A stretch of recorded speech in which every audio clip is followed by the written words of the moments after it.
You'll never find better than me. That's what Parker Holt told me. It wasn't a warning, it was a branding. A curse he'd etched onto my self-worth with the steady hand of a man who knows exactly how to break something valuable and make it look like an accident. My name is June Calder. I'm 27 years old, and I spend my days mending the wounds of instruments worth more than the building I live in. I'm a luthier. I understand precision. I understand the delicate balance required to make something broken sing again. But I couldn't fix the crack Parker left in me. It wasn't a clean split, not like old spruce running with the grain. It was a spiderweb fracture, the kind you find in a cello that's been dropped just one too many times, the kind that deadens the sound, no matter how perfectly you reset the sound post. His voice, that dismissive, confident baritone, still echoes in my workshop on Marrow Street. It hits me when I'm testing the resonance of a restored viola, the A string sounding flat and hollow. It hits me when I'm invoicing a client, my hand hesitating over the total, always hearing his voice, telling me I was charging too much, that I was lucky to have the work at all. I live in the small loft above my shop. The air is thick with the ghosts of music and the sharp, clean smells of turpentine, sandalwood, and varnish. It's supposed to be the smell of history, of preservation, but for the last 6 months, it's just smelled like solitude. Parker had controlled my life by controlling the numbers. He managed my books. He advised me on my rates. He held the financial string of my life so tightly that by the time he left, I'd forgotten how to support my own weight. I live quietly now. I count my clients like I count my pennies meticulously, and with the constant low-grade fear that this month won't be the month I finally break even. You'll never find better than me. I was drawing a horsehair bow across a newly strung violin, listening for the wolf tone, that one sour note that hides in the wood when my phone buzzed. It was Mira Santos. Mira is my only anchor to the world outside my dusty windows. She's a night shift nurse at Lakefield General, which means her morning is my happy hour. She sees real trauma every night, so she has zero patience for my brand of self-pity. "June," she said, her voice already sounding tired of the argument we hadn't had yet, "you are coming to the Harbor Line broadcast party tonight. 8 o'clock? No." I closed my eyes, the smell of rosin sharp in my nose. "Mira, I can't. I have that 1905 cello, the one with the warped bridge." "The cello can wait. Parker can't." My stomach hollowed out, the cold, familiar dread. He's going to be there. "He is," she confirmed, "with the new girlfriend, the one who does the traffic report. Of course." Parker, who managed the station's finances, dating an on-air personality. It was a lateral move in status. "Which is exactly why you are going. You've been hiding in that loft for half a year. June, you are going to put on a dress, you are going to let me buy you a drink, and you are going to show that manipulative bastard that you can still breathe on your own." "I don't think I'm ready." "You're never ready to take out the trash, June. You just do it because it's starting to stink. Be ready by 7:30. I'm picking you up." The line clicked dead. I looked around the workshop. Dust motes danced in the single beam of afternoon light. I was tired. Not just tired from the work, but tired of the ghost. Mira was right. I couldn't keep running. I chose my armor carefully. A simple black dress with a square-cut neckline. It was modest, but it was the only thing I owned that wasn't stained with wood glue. And over it, my father's old leather jacket. He'd worn it riding his motorcycle through the Cascades. It was cracked and worn, and it still smelled faintly of motor oil and cold pine. It was the only thing I owned that felt bulletproof. Lakefield was doing its usual moody performance. A heavy, wet fog rolled off the water, swallowing the Harbor Line tower lights until they were just damp bruises in the night sky. The party was in the main lobby, a 3-story atrium of glass and steel that felt too bright, too loud. Champagne flutes clinked like nervous laughter. Everyone was selling something, a new show, a new image, a new, heavily curated version of themselves. I saw Parker immediately. He was standing near the main broadcast booth, his hand resting possessively on the waist of the traffic girl. She was blonde, bubbly, and laughing too hard at something he'd said. He hadn't seen me yet. My first instinct was to turn and leave, to retreat to the smell of varnish and the safety of my work, but Mira had my elbow in a death grip. "We're getting a drink," she muttered, pulling me toward the bar. I was scanning the crowd, trying to map Parker's location so I could maintain a safe orbit. When I saw him, I didn't know his name. Not then, but I knew his reputation. Marrow Street was my street, and he was the man who owned its shadows. The man who owned the trucks, the warehouses, and the silence of the dock workers. Cassian Vale. He was maybe 35, dressed in a dark suit that probably cost more than my rarest violin. It was tailored so perfectly it looked less like clothing and more like a second skin. He was shaking hands with a city councilman, and the councilman looked terrified, nodding and smiling like a puppet. People didn't just move out of Cassian Vale's way, they parted. The air around him seemed denser, quieter. He was the eye of the storm.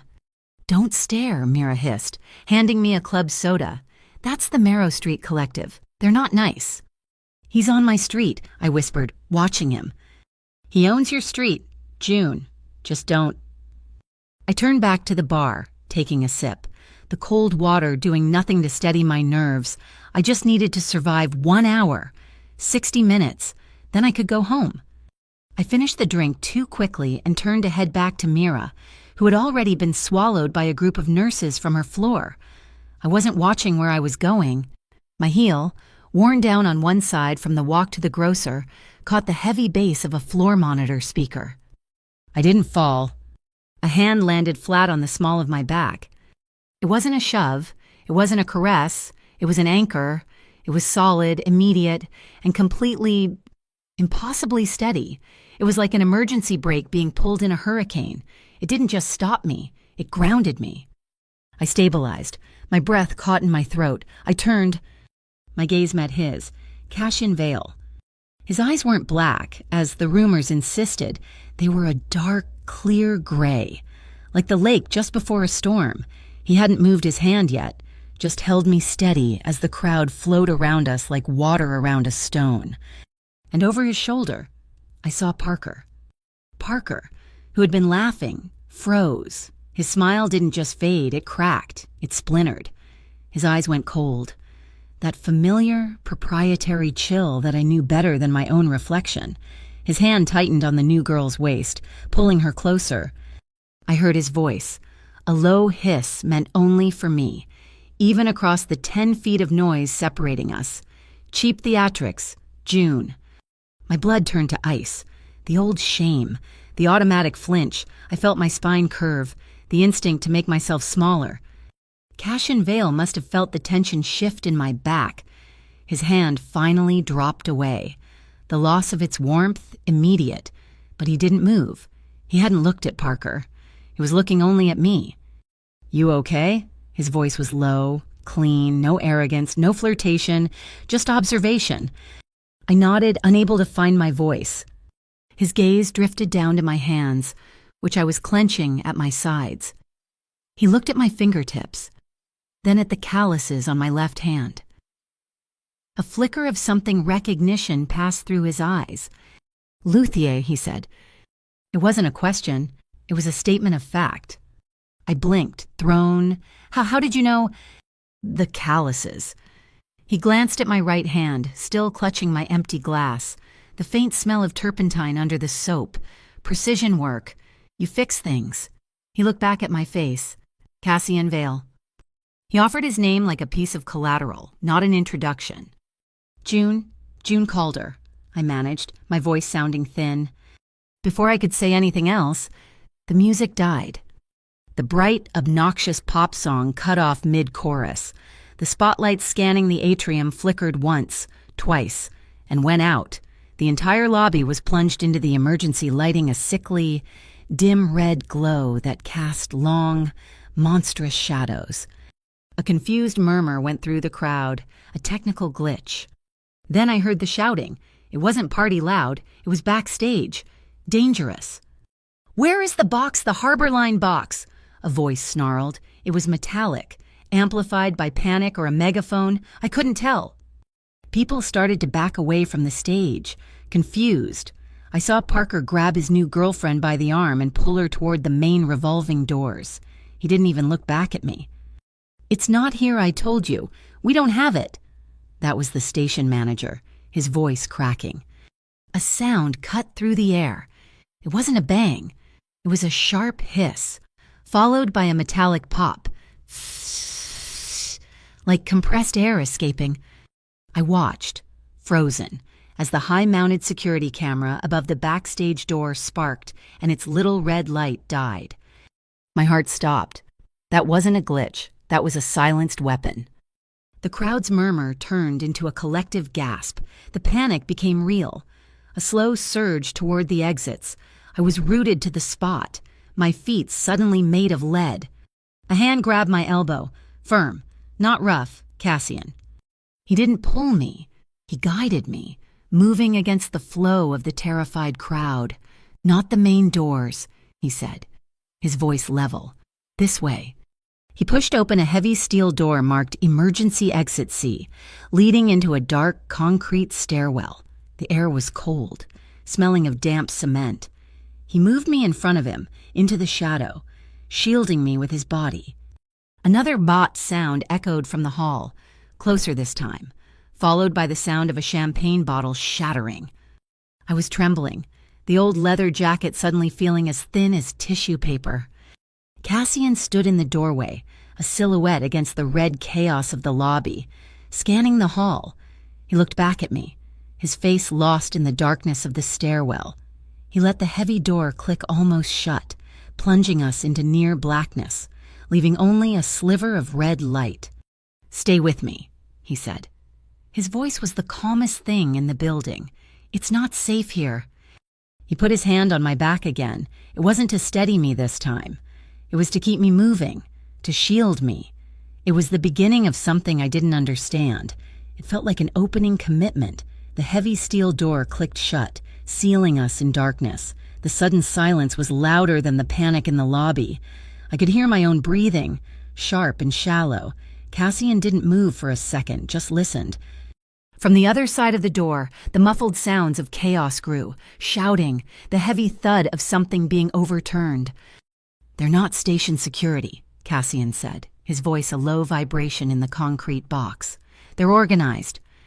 "Who?" I whispered, my voice sounding like dry leaves. "The Grigori Syndicate, and they aren't here for the champagne." He took a small radio from his jacket pocket. "Jax, where are you?" A crackle of static. "Sublevel 2, Garage Bay 7, we have a problem. They've got the main exits covered, front and side." "They're flushing the building," Cassian said, more to himself than to me. "They're after the tapes." "Tapes. The Harbor Line box," he clarified, his attention absolute, his eyes scanning the darkness above us. "The station manager has been sitting on recordings, inconvenient recordings about the Bureau of Urban Integrity, the BUI." My blood chilled. Everyone in Lakefield knew the BUI. They were the city agency supposedly responsible for rooting out financial corruption.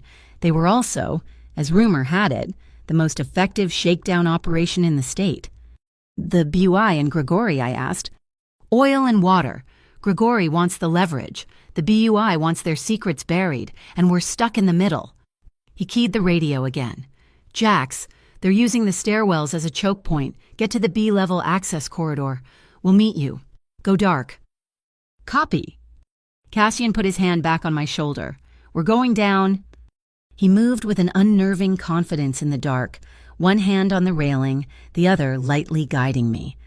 We descended 2 flights, the concrete steps muffling our footsteps. The air grew colder, heavier. Then, just as we reached the next landing, the door above us burst open, slamming against the wall. Heavy footsteps pounded down the stairs, not running, marching. Cassian pulled me into the narrow space beneath the staircase, a small recess filled with junction boxes. He put himself between me and the opening, pressing us both into the cold wall. My heart was a hammer against my ribs. I squeezed my eyes shut. my father's leather jacket suddenly feeling useless. Two men passed our landing. They were dressed in black, carrying heavy bags, not looking, their focus on the floors below. Cassian didn't breathe. I didn't breathe. They passed. Their steps faded downward. He waited 5 full seconds, then 10. "Now," he whispered. He didn't take the stairs. He pushed open the landing door into a long, fluorescent-lit service hallway. Pipes and conduits lined the ceiling. We moved fast, my heels catching slightly on the grimy tile. "Where?" "The garage. Jax will have a car running." We rounded a corner and almost ran right into him. "Parker." He was standing there, his face pale and slick with sweat, his expensive shirt wrinkled. He wasn't with the traffic girl. He was alone, and he was blocking the path. "June," he spat.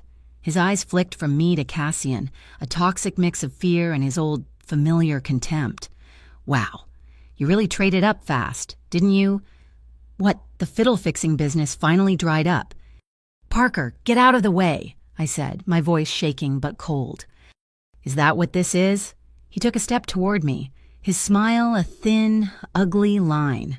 "You walk into a party with the king of the Marrow Street gutter, hoping to make me jealous pathetic." "This isn't the time, Parker." I tried to step around him. He grabbed my arm, hard, the way he used to. "No, you don't walk away from me. You never—" He saw the small bag I carried, a simple leather satchel with my wallet and keys. His eyes narrowed. "What did you take?" he hissed, his face contorting. "You were backstage. Did you take the box? Are you trying to set me up?" He lunged for my bag, his fingers clawing at the strap. It was over before I could even scream. Cassian didn't raise his voice. He didn't throw a punch. He simply moved. He stepped in, intercepting Parker's wrist. It wasn't a slap, it was a capture. His grip was absolute. I heard a sharp, sickening pop as he rotated Parker's arm, leveraging his own momentum against him. Parker's eyes went wide with shock, his mouth opening in a silent O of pain. With his other hand, Cassian took hold of Parker's shoulder and drove him hard into the drywall. The wall gave with a dull crunch. Parker's head snapped back, his breath leaving him in a ragged gasp. Cassian didn't hold him there. He simply released his grip. Parker crumpled, sliding down the wall into a messy, whimpering heap, clutching his dislocated wrist. It was brutal. It was efficient, yet it was completely devoid of anger. It was like watching a machine perform a function. I was trembling, the adrenaline making my vision swim. I looked at Parker, then at Cassian. He was already looking at me, his face impassive, checking me for a reaction. "Are you hurt?" I shook my head, my throat too tight to speak. My mind registered something crucial in that moment.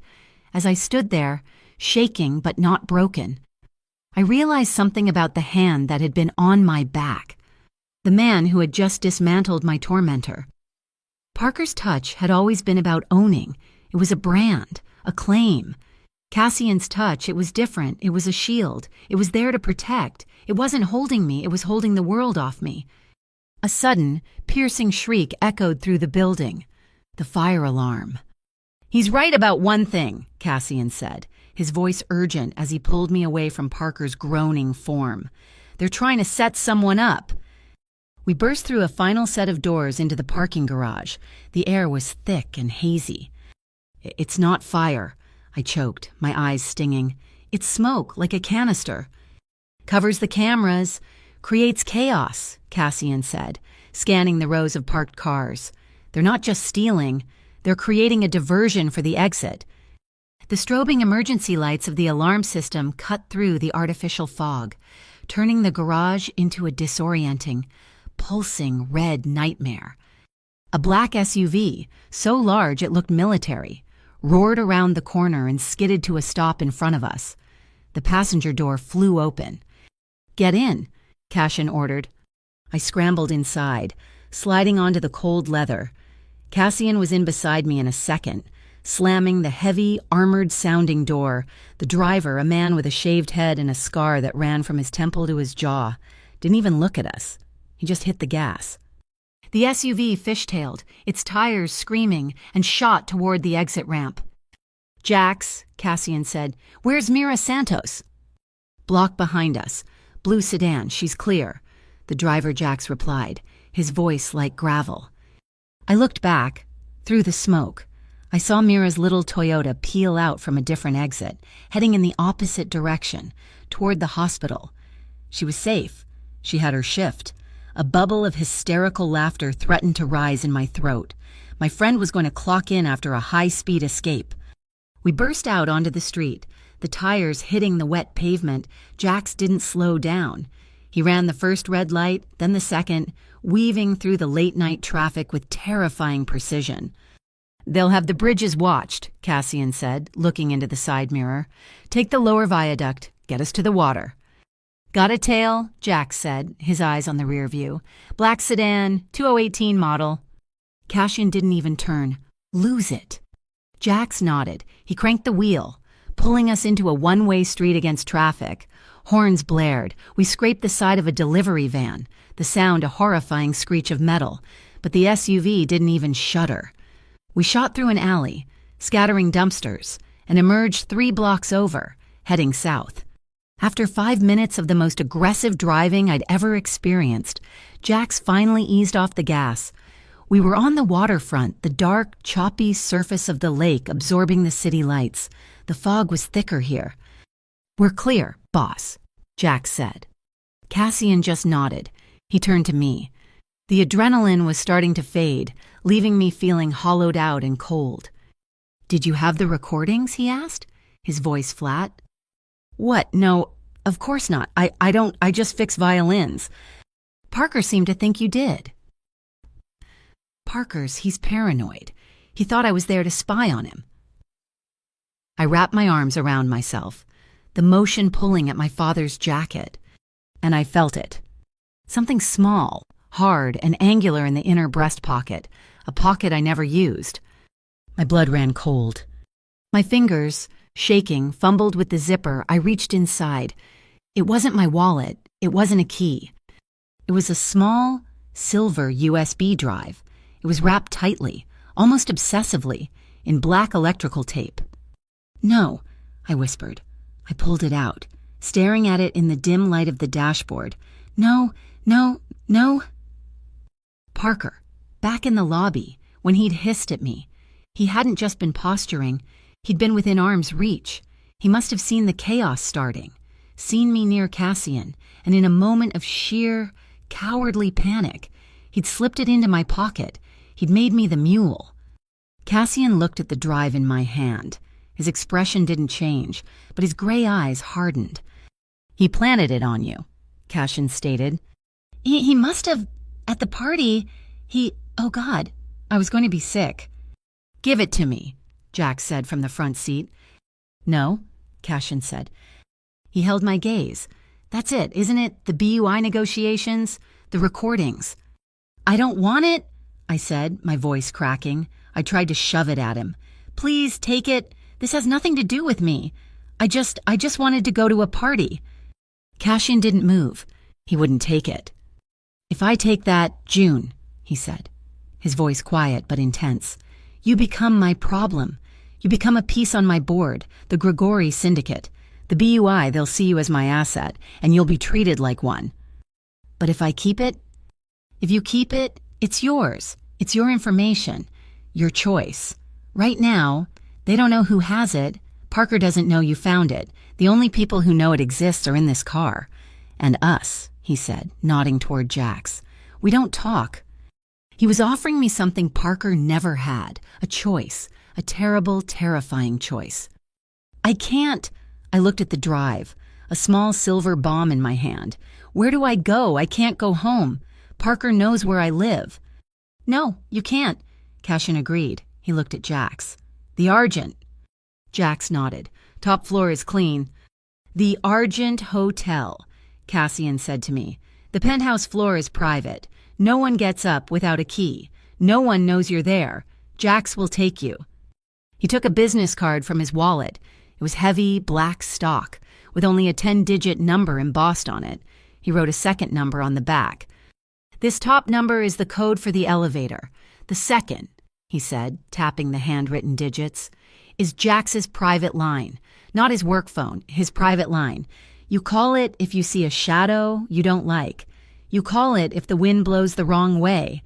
Do you understand? I nodded, my fingers closing around the card. Jax pulled the SUV to a stop in a dark, private alley behind a gleaming steel and glass skyscraper. Go in the service entrance, Cassian said. The elevator will be waiting. I looked at him, at this man who owned the shadows of my street, who had just saved my life and simultaneously thrown it into chaos. Why are you doing this? Because, Cassian Vale said, his gray eyes fixed on mine.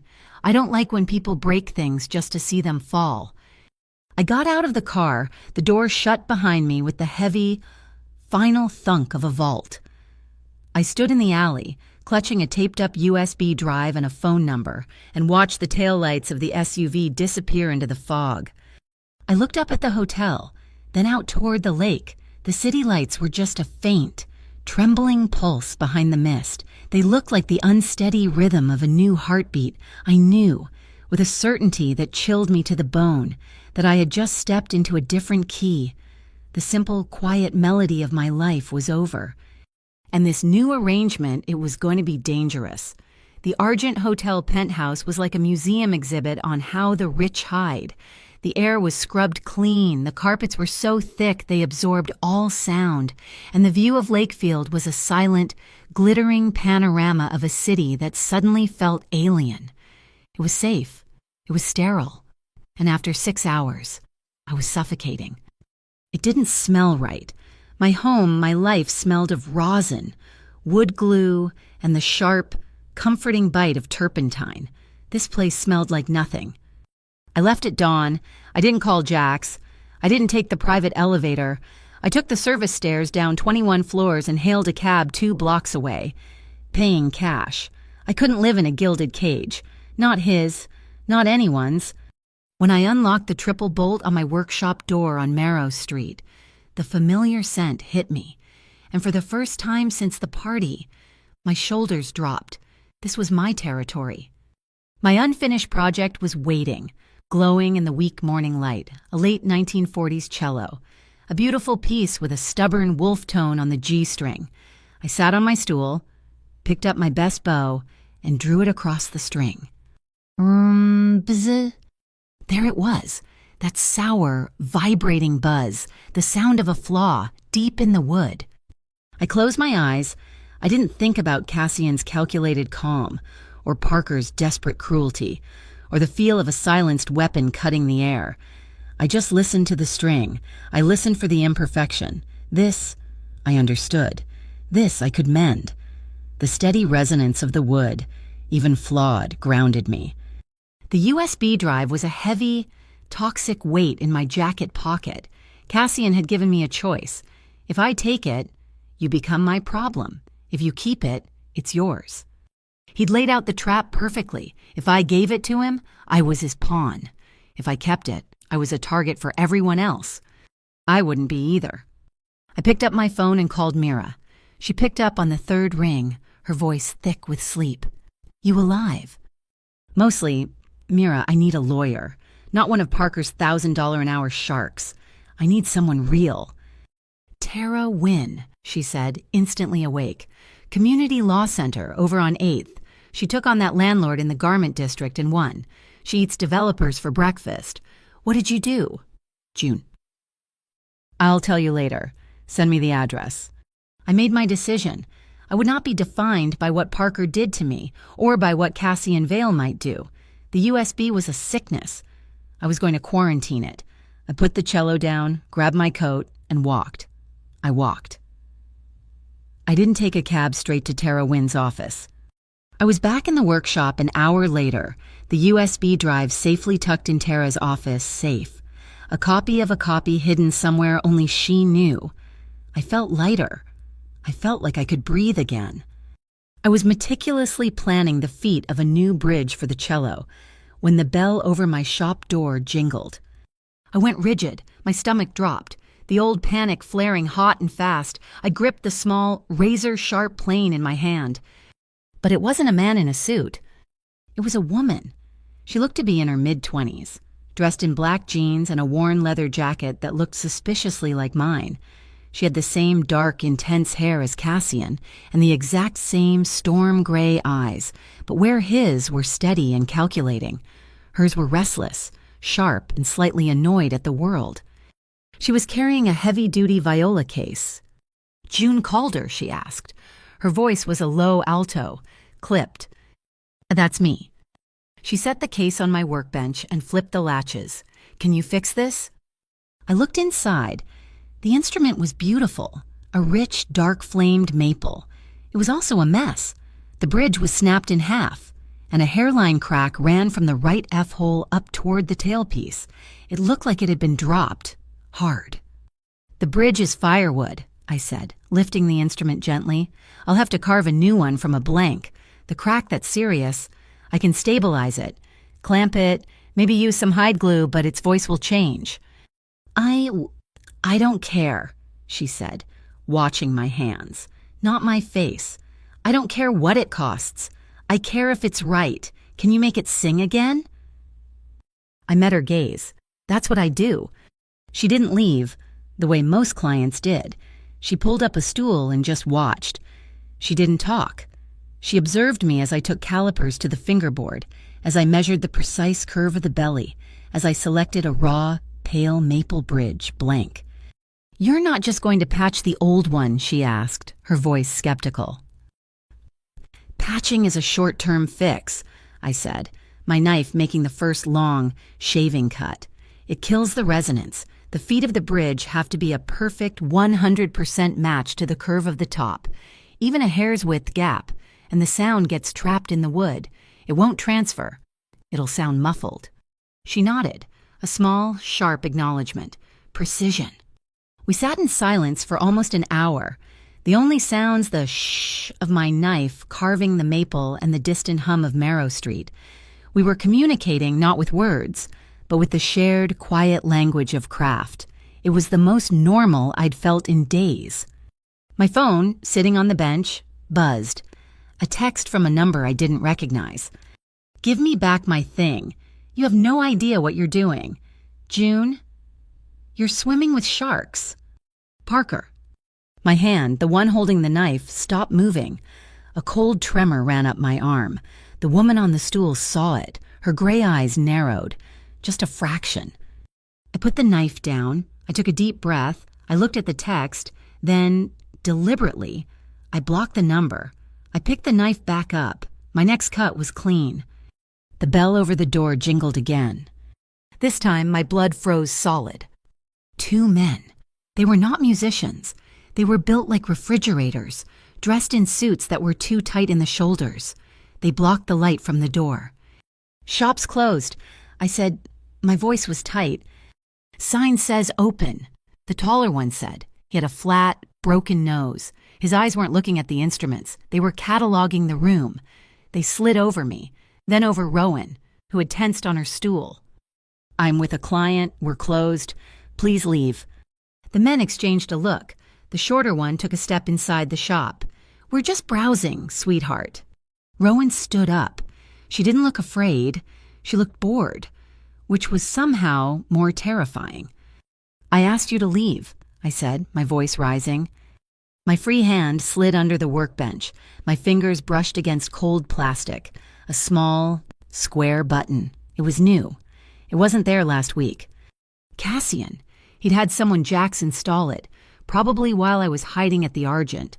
A silent alarm. I pressed it. I held it down for 1 full second. "This is a private appointment," I said, my voice ice. "Get out! Now!" The tall one chuckled, a low, ugly sound.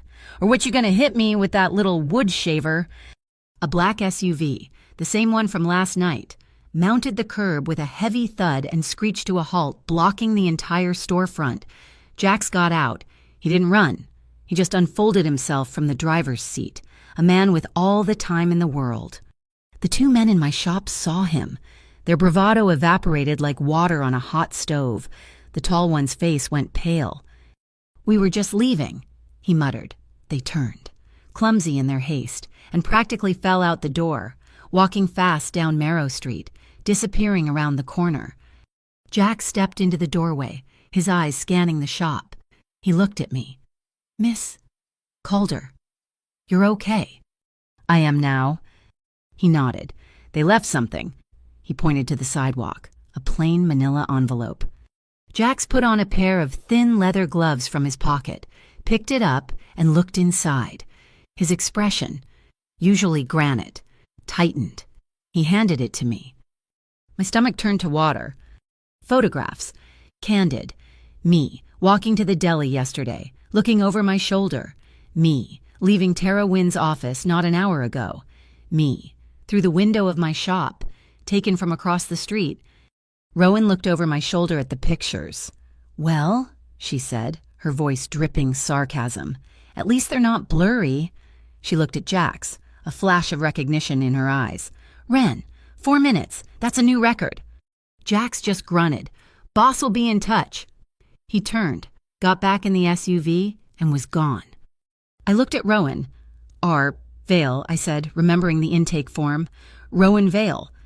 She gave me a thin, wry smile. "His sister. Don't hold it against me. My Viola." She tapped the bench. "Thursday." "Thursday," I confirmed, my mind reeling. That night, I learned the new rules. I checked my rearview mirror every 10 seconds. I took 3 different turns to get to the grocery store, just to see if anyone followed. I didn't listen to music when I walked. I kept my head up, my shoulders back, my gaze scanning reflections in shop windows. I refused to look like a victim. A text came through just as I was locking the shop. Cassian. "Don't let them set your rhythm. Let me take you to dinner. 8 tonight, the Rookery." It wasn't a question. It was a lifeline. A dangerous one, but it was the only one I had. I was tired of being afraid. The Rookery was old-world Lakefield, dark mahogany, deep leather booths, and the smell of bourbon and steak. Jax was posted by the door, invisible to everyone but me. Cassian was in the back booth. He stood when I got there. "June." "Cassian," I slid into the booth. "Your men are fast. They need to be. You're okay. They left photos." His face hardened. "I know, it's a warning. Grigori's move." "They knew I went to the lawyer." "They knew, which means Parker's talking to them." The waiter came. We ordered. The small talk was almost comical. We talked about the weather, the fog, and then I had to ask. "Your sister," I said. "She has your eyes." He looked down at his hands, which were resting on the table. They were strong, scarred, the knuckles scraped. They were not the hands of a CEO. "I used to play," he said, cutting me off before I could ask. I blinked. "What?" "Violin. My mother made me. I played for about 2 years, when I was 12. "What happened?" He flexed his right hand. The skin was tight over the knuckles. Life. I started driving for the Collective when I was 16. Long hauls, 12, sometimes 15 hours a day. Holding a steering wheel that long. For that many years, it stiffens the wrist. The finesse, it's gone. He tried to curve his pinky, as if holding a bow, but the muscle fought him. You can't hold the bow right. It's all in the wrist. I knew exactly what he meant. It's not just the wrist, it's the shoulder. It's breathing. He looked at me. A flicker of that same vulnerability I'd seen in his sister. I was terrible anyway. Everyone is terrible at first. After dinner, Jax drove us back to Marrow Street. I don't know why I did it. Maybe I wanted to see if there was a human being inside the armor. "Wait here, Anne," I said. I unlocked my shop. The violation of the broken window, now boarded up by Jax's people, made my stomach clench. I ignored it. I went to the back room and grabbed a cheap, half-size student violin. I came back out. Cassian was standing awkwardly in the middle of my shop, looking too big for the space. "Here." I handed him the small violin and bow. He looked at it like it was a snake. "June, I haven't held one of these in 20 years. "Chin on the rest," I instructed. "Relax your shoulder." He tucked the violin under his chin. He was rigid, his shoulder hiked up to his ear. "Breathe," I said. I handed him the bow. He gripped it like a hammer. No, I stepped closer. The air between us was suddenly electric, like this. I touched his hand. His skin was warm, the calluses rough. I gently uncurled his fingers, repositioning them. Thumb bent, pinky curved, let gravity do the work. You're not strangling it. You're guiding it. He stared at our hands. His breath held. Now just draw it across the open E string. Slow. Breathe out as you pull. He drew the bow. The sound that came out was a high-pitched, agonizing screech, a sound like a dying animal. He winced, his face flushing. See, terrible. You're forcing it. You're all muscle. I smiled. It was the first real, unguarded smile I'd had in months.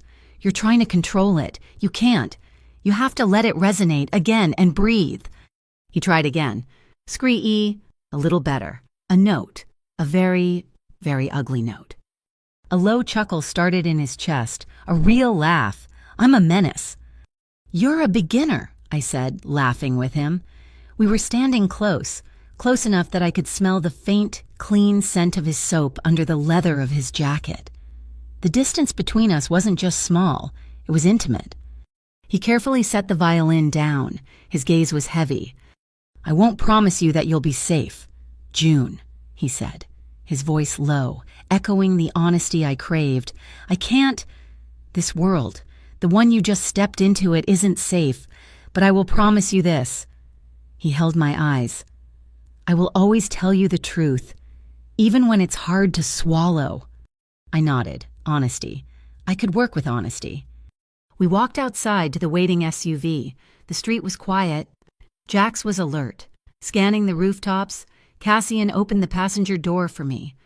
Just as I was about to get in, Jax's head snapped to the left. Boss, alley, 9 o'clock. 2 motorcycles. They shot out of the darkness, their engines roaring to life, not at us, but at the shop. Cassian reacted instantly. He didn't pull me toward the car. He shoved me back, into the brick alcove of my doorway, shielding me with his own body. Get down!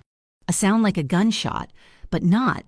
It was a smack, followed by the sickening, explosive tinkle of shattering glass. A brick sailed through the large, newly boarded-up front window of my shop, taking the rest of the frame with it. The motorcycles were already gone, disappearing into the industrial haze of the docks. It was over in 3 seconds. I was breathing hard, my heart hammering. Cassian hadn't moved. He was still braced in front of me. He turned, slowly, and looked at the devastation. The brick lay on the floor, surrounded by a fresh cascade of glass. It was wrapped in black electrical tape. A reminder, Cassian said, his voice a low, dangerous rumble. The game is open. The sound of the brick shattering my shop window was a declaration of war. That taped-up brick wasn't just vandalism. It was a message from Grigory. They knew. Or, at least, they knew Parker thought I had the drive. Cassian's promise, I will always tell you the truth, was now hanging in the air, smelling of rain and shattered glass.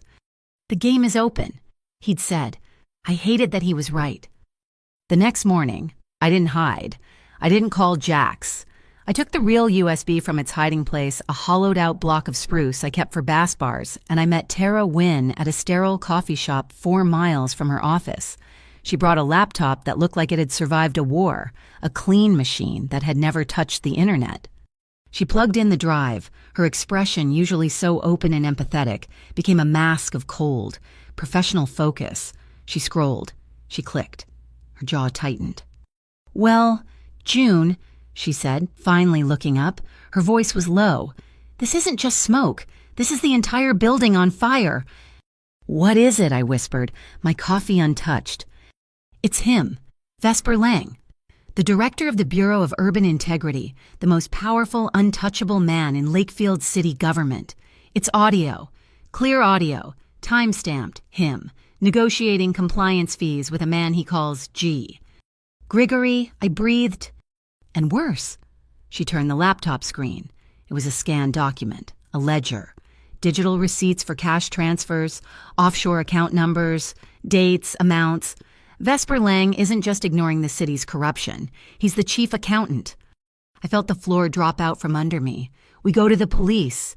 Tara gave a short, bitter laugh. The police? The Lakefield PD's Internal Affairs Division is funded by the BUI. That's not just asking the wolf to guard the hen house, it's asking him to cater the party. She closed the laptop, the click sounding final. No, we can't go to anyone Lang controls. We need a bigger rival wolf. Who? The MCA, she said. The Metropolitan Commerce Authority. I'd heard of them. They handled the port, the trade licenses, the import-export taxes. The MCA and the BUI have been in a silent turf war for a decade, Tara explained, her eyes intense. Lang controls the city streets. The MCA controls the water. They despise each other. The MCA is cleaner, or at least, they're smarter. If we give them this, she tapped the laptop bag, this isn't just a political scandal. This is the weapon they need to take Lang down permanently. And they'll take Grigori with him. The decision was immediate. It formed in my chest, hot and solid. We give it to them. June. Wait. Tara put her hand on mine. The second we make this call, it's not our secret anymore. It becomes a public war. And you? You're the one holding the grenade. You will be target number one for everyone. Grigori Lang, the BUI. I already am. Tara, I said, my voice hard. They photographed me leaving your office. They threw a brick through my window. Hiding isn't working. I looked out at the gray Lakefield morning, at the people walking by, oblivious. I'm done hiding. I want the truth on the table. Make the call. I told Cassian that night. He'd insisted on following me home, his SUV a silent shadow. We sat in the dark cab, the engine idling, the new steel security shutter on my shop looking like a scar. He listened, his face impassive, his large hands resting on the steering wheel. The MCA, he finally said.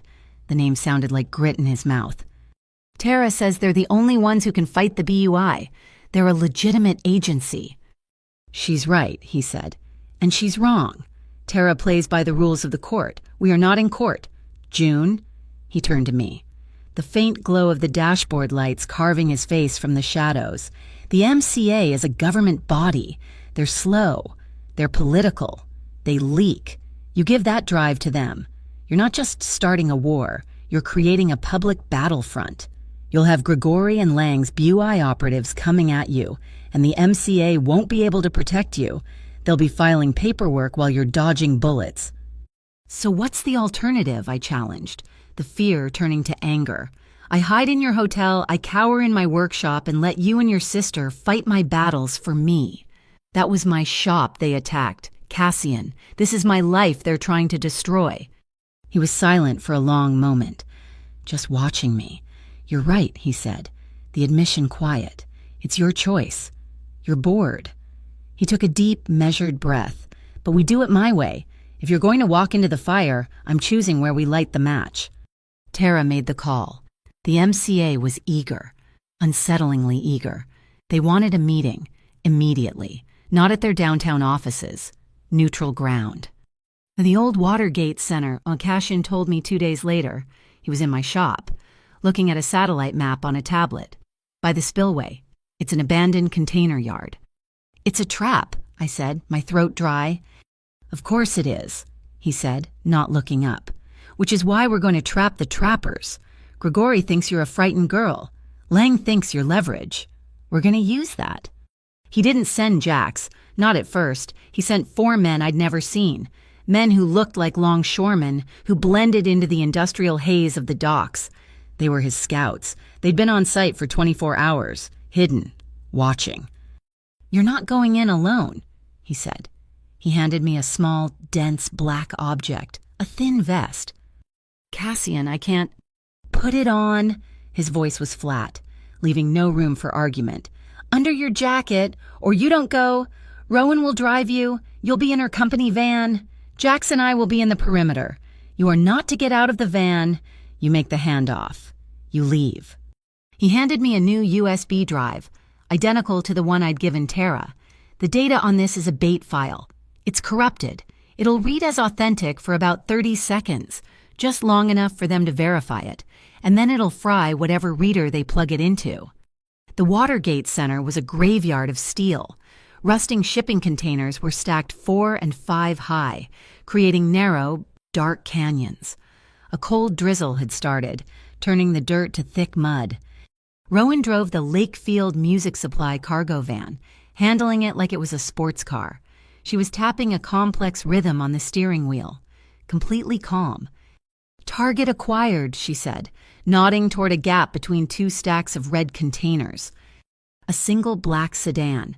2 men stood beside it. They wore matching blue windbreakers with MCA embroidered in gold on the breast. They looked clean, official. "They don't look like Grigori," I whispered into the small radio Cassian had given me. "They're not supposed to," Rowan muttered. "They're not." Cassian's voice crackled in my ear, tight with static. "My scouts just tagged 3 more men. Warehouse rafters. To your left. They're carrying long-range gear. MCA doesn't use snipers for a data swap. This is Grigori, wearing costumes. It's an acquisition, not a meeting. Abort. Abort now." The 2 agents were gesturing for us to get out of the van. One of them put his hand on his hip, pushing his jacket back. "They're blocking us," I said, my voice rising. A massive flatbed truck, which had been parked and silent, suddenly roared to life, its headlights pinning us. It moved, pulling across the mouth of the container canyon. We were boxed in. The agents were running toward us now, their hands going under their jackets. "Rowan," I breathed. "Hold on, no," she snarled. She didn't try to go backward. She stomped on the accelerator and cranked the wheel, aiming the van at the solid steel wall of a container. Rowan, She wasn't aiming for the wall. She was aiming for a dark, narrow gap between 2 stacks, a gap that looked too small for a bicycle. The sound was a deafening, metallic shriek as the sides of the van compressed, scraping against the corrugated steel. Sparks flew like fireworks. We were thrown against our seatbelts, the van groaning in protest as metal tore. But we were moving. We burst through the other side, into an open yard of mud. Rowan didn't slow. She fishtailed, aiming for the main gate. The black sedan was already moving, speeding to intercept us. "They're cutting us off." "No, they're not," Rowan said, her eyes flashing. From our right, a second, larger Lakefield Music Supply box truck, a massive 24-footer, blasted through a chain-link fence, its horn blaring like a war cry. It T-boned the black sedan with the force of a freight train. The sedan crumpled like a soda can. Our van shot past the wreckage, through the smoking, destroyed fence, and onto the main road. I looked back. Jax was at the wheel of the box truck. He was already backing away from the wreck. Rowan was breathing hard, her knuckles white on the wheel. "Well," she panted, her voice shaking slightly, "that was loud." My trust in her, which had begun over the delicate bridge of a viola, was now cemented in twisted steel. We met Cassian at a disused ferry landing 5 minutes later. He got out of his SUV as we pulled up, his face grim. He looked at the mangled, sparking side of the van, then at Rowan. "You're loud," he said. "I was effective." She shot back. She glanced at me. "She's fine. Vest is clear." Cassian's shoulders dropped a fraction in relief. He looked at me, his gaze sweeping over me, checking the drive. "Still got it," I said, pulling the bait USB from my pocket. "Good, because the real meat is happening now." I stared at him. What are you talking about?" "You didn't think I'd risk you for a test, did you? June?" he said, his voice low. "The MCA team that contacted Tara was compromised. Grigori knew we were coming, so I arranged a second meeting." "With who?" "With the real MCA," he said. "The head of their internal security, a man who isn't on Lang's payroll. While Grigori was busy trying to ambush you at the Watergate, I had a separate team deliver the real drive to him, on the other side of the city. We just needed Grigori to show their hand. And they did." I was stunned. The entire thing, the risk, the chase, it was a diversion. "You used me as bait," I said, the words tasting like copper. His face hardened. I used a decoy to draw a sniper's fire. There's a difference. I never let you get in range." Before I could argue, Jax, who had been scanning the perimeter, stiffened. "Boss, hillside, 2 o'clock." We all turned. Far up the hill, maybe 300 yards away, a figure was standing by the road. They were holding up a phone, recording us.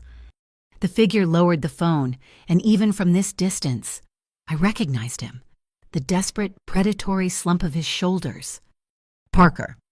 He saw us spot him. He scrambled into a beat-up gray sedan and tore off. "Damn it," I hissed. "He just filmed us," Rowan said, the implication dawning. "A secret meeting. Me, you, and Cassian, right after a BUI ambush." I understood instantly. He's not just running, he's building a narrative. "He's painting you as the enemy," Cassian finished, his voice like granite. "He's making it look like you're in league with me to take down the city." We were back in the SUV. The mood was grim. Jack spoke from the driver's seat. "The takedown, it didn't go clean. The men in the sedan, we grabbed the driver before he could get out. He's Grigori Muscle." And Cassian asked. "He talked," Jack said, his voice flat. "He was scared. He said they weren't just grabbing the drive. They were grabbing Miss Calder. They were supposed to deliver her and the drive to something called the Blind Market." "I've heard whispers," Cassian said, his eyes darkening. "South Pier, a pop-up auction. They don't sell goods, they sell data. Secrets, blackmail." "They were going to auction me," I whispered, the thought making me ill. "They were going to auction the drive," Cassian corrected, his voice sharp, "and use you as proof of authenticity. Parker's video just became his entry ticket." "He's going to go there," I said. "He's going to sell his proof that I'm working with you." "He will," Cassian agreed, "which means we have to shut it down before he does." "I'm going," I said. Both Rowan and Cassian looked at me. "No," Cassian said. It was final. "Yes," I countered, my voice shaking but firm. "Listen to me. You can't go.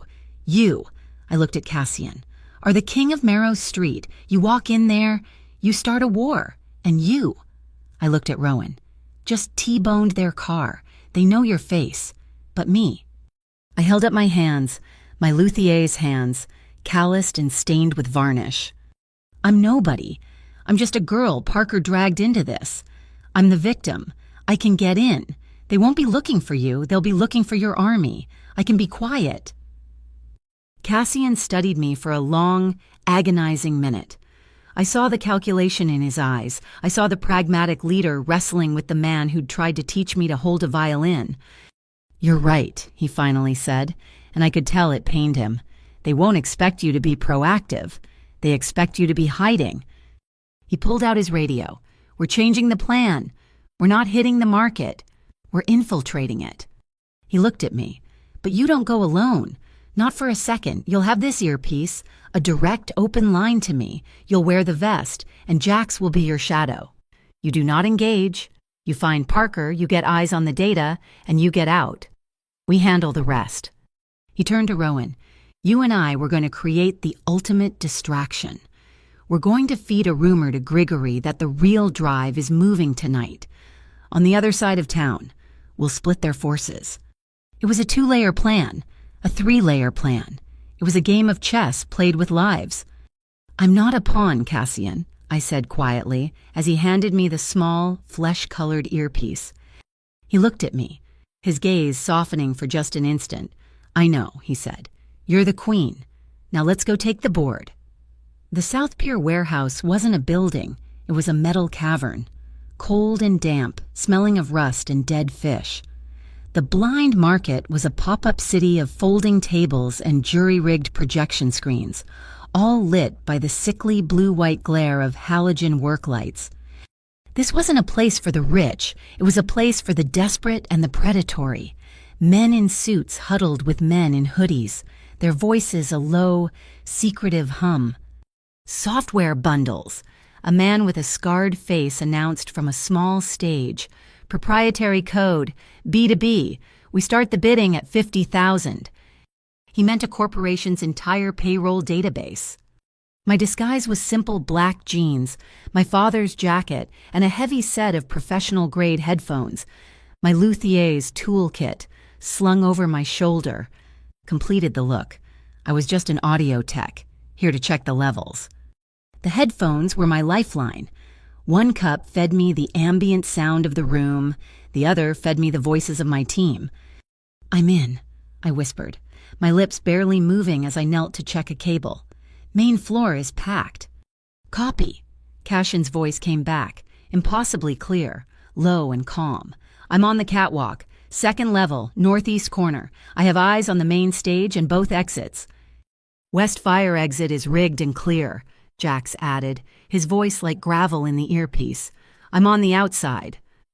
"And Rowan's voice cut in, unnaturally bright. "I'm a deeply unimpressed music producer looking for rare digital masters. God, the cologne in here could gag a horse. I'm near the main auctioneer." My job was simple: find Parker, get proof. I moved through the crowd, pretending to adjust floor monitors. My luthier's training, the years spent listening for the one sour note, had tuned my ears. I listened past the bidding. I listened to the rhythm of the room. And I heard the flaw. The guards, 2 of them patrolling the perimeter, their footsteps were off. 1, 2, 3, 1, 2, 3, 1, 2, 1, 2, 3. It was a 7/8 time signature, a limp. One guard's patrol pattern was shorter than the other. "Cassian," I murmured. The guard on the south wall. "His rhythm is off. He's clipping his patrol short by 2 beats every 3rd pass." A pause. "I see it," Cassian replied. "There's a side door, leads to an unlit dock. He's slipping out. It's a security flaw, a blind spot." "Noted," I said.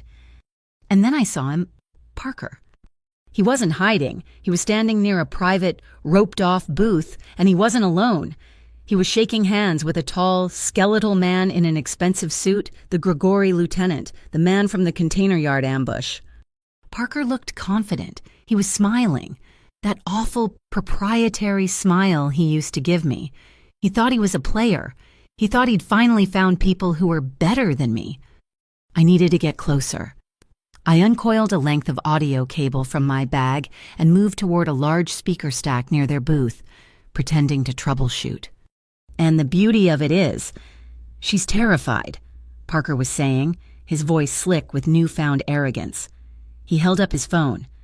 I saw the video, me, Cassian, and Rowan, meeting at the ferry landing. "This proves she's with Vale. You circulate this, her life is over. She's a conspirator." The Grigori man looked bored. "And what's this to me?" "The squeeze," Parker said, leaning in. "She's weak. She'll do anything to make this go away, including returning to me. I'll get her back, and I'll get you whatever else she knows about Vale. It's the perfect leverage. She breaks. She's yours. She comes back to me. She's mine." My blood didn't just run cold. It froze. The old curse. You'll never find better than me. This wasn't about data. This was his last desperate attempt to own me. My hand was shaking, not with fear, with rage. I pulled out my own phone. I opened a Spectrum Analyzer app and audio tool, a perfect cover, and I hit the record button. I filmed the 2 of them. I filmed the handshake. I filmed the Grigori lieutenant sliding Parker a small metallic card, an encrypted, untraceable payment ledger, a coded receipt. "Got you," I thought, my heart hammering. "You want a legal weapon, here it is." Suddenly, the main auction stopped. The lights on the stage went blood red. The scarred auctioneer stepped back. "Ladies and gentlemen," he announced, his voice dropping, "an unscheduled lot, by private invitation only." The mood in the room shifted. This was the real market. "This is it," Cashin's voice said in my ear. "Rowan, get ready to spend money you don't have. Create a disturbance if I call for it." On the big screen, a new lot number appeared, Buy Prime. "They have the tape," I whispered, adrenaline flooding my system. "Worse," Cassian said. "They got the courier. Look stage left." 2 Grigori thugs dragged a man onto the stage. He was young, maybe 20, wearing a torn MCA windbreaker, his face bruised. He was handcuffed to a steel briefcase. "The delivery agent," Cassian hissed. The real MCA agent. They must have grabbed him after my team made the drop. They're not just selling the data, they're selling the witness. This lot is simple, the auctioneer smiled. The data and the man who validates it. Bidding starts now. Crypto figures flashed on the screen. The numbers climbed at a sickening rate. Rowan, get ready to move, Cassian ordered. Jax, on my mark. We're blowing the exit. Wait, I said. A new voice cut through the warehouse, amplified by the very speakers I'd been checking. I'll bid. Every head turned. Cassian. He was standing on the second-floor catwalk, bathed in the red light, looking down at the stage. He was the devil in their church.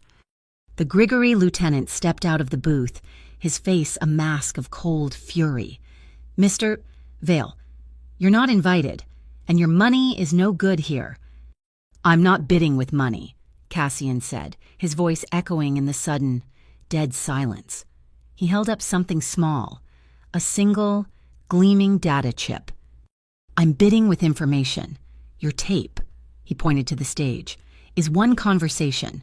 This chip, this is the master encryption key for the BUI's entire internal server, a gift from my asset inside Vesper Lang's office, an asset you didn't even know existed. It was a bluff. It had to be. A magnificent, terrifying bluff. The lieutenant froze. The entire room was holding its breath. And what? The lieutenant asked, his voice a low growl. Do you want in exchange for this library? Cassian didn't pause. Him. He pointed, not at the briefcase, but at the terrified MCA employee. I'll take the delivery boy. The room was stunned. I understood instantly. He wasn't bidding on the data, which would have started a war. He was bidding on the person, a move so unexpected, so seemingly noble it threw them completely off balance. The lieutenant stared. It was too good a deal, which meant it was a trap. A trick, he roared. Get him, get them all! The world ended. The main lights didn't just go out. They exploded in a shower of sparks. We were plunged into absolute, deafening darkness. Now, Rowan, Cassian yelled. Not in my ear, but for real. A sound like a cannon shot Rowan, shoving an entire stack of 8-foot-tall speakers off the stage. They crashed into the front row of bidders. Screams, panic. Then, hiss, fut. A blinding chemical green light erupted from the west exit, then another from the east. Jax. Road flares. The entire warehouse was filled with a choking, swirling green smoke. June the Kid, west stairs go. Cassian's voice was in my ear again. I didn't think. I ran. I vaulted the rope barrier, grabbed the terrified MCA agent by his jacket. With me, now stay low. We plunged into the green smoke. I could hear men shouting, things breaking. We hit the metal fire escape stairs, our feet ringing out. Clang, clang, clang. Footsteps behind us, heavy, 2 of them. A dark shape landed on the staircase between us and our pursuers. Cassian. He dropped from the catwalk. He shoved me and the agent behind him, turning to face them. One man lunged, a knife gleaming in the green, toxic light. It was too fast to follow. Cassian didn't dodge. He moved into the attack. He brought his left forearm up, a solid, intentional block. There was a wet, heavy thunk. The knife was buried in his arm. Cassian didn't make a sound. He didn't flinch. His other hand shot out, grabbed the man's head, and with a terrible final crack, slammed it into the steel railing. The man dropped like a stone. The second man froze, his eyes wide. A shadow appeared at the bottom of the stairs. Jax! He grabbed the second man by the ankle and yanked, pulling him headfirst into the concrete. It was over. Go, Cassian grunted. He ripped the knife from his own arm and threw it, clattering into the darkness. A river of black blood poured down his sleeve. He shoved us down the stairs. Jax the barge move. We burst out the fire door into the foggy night air. The green smoke followed us, billowing out onto the pier. Rowan was standing on the edge of a low, flat barge loaded with lumber, her hand outstretched.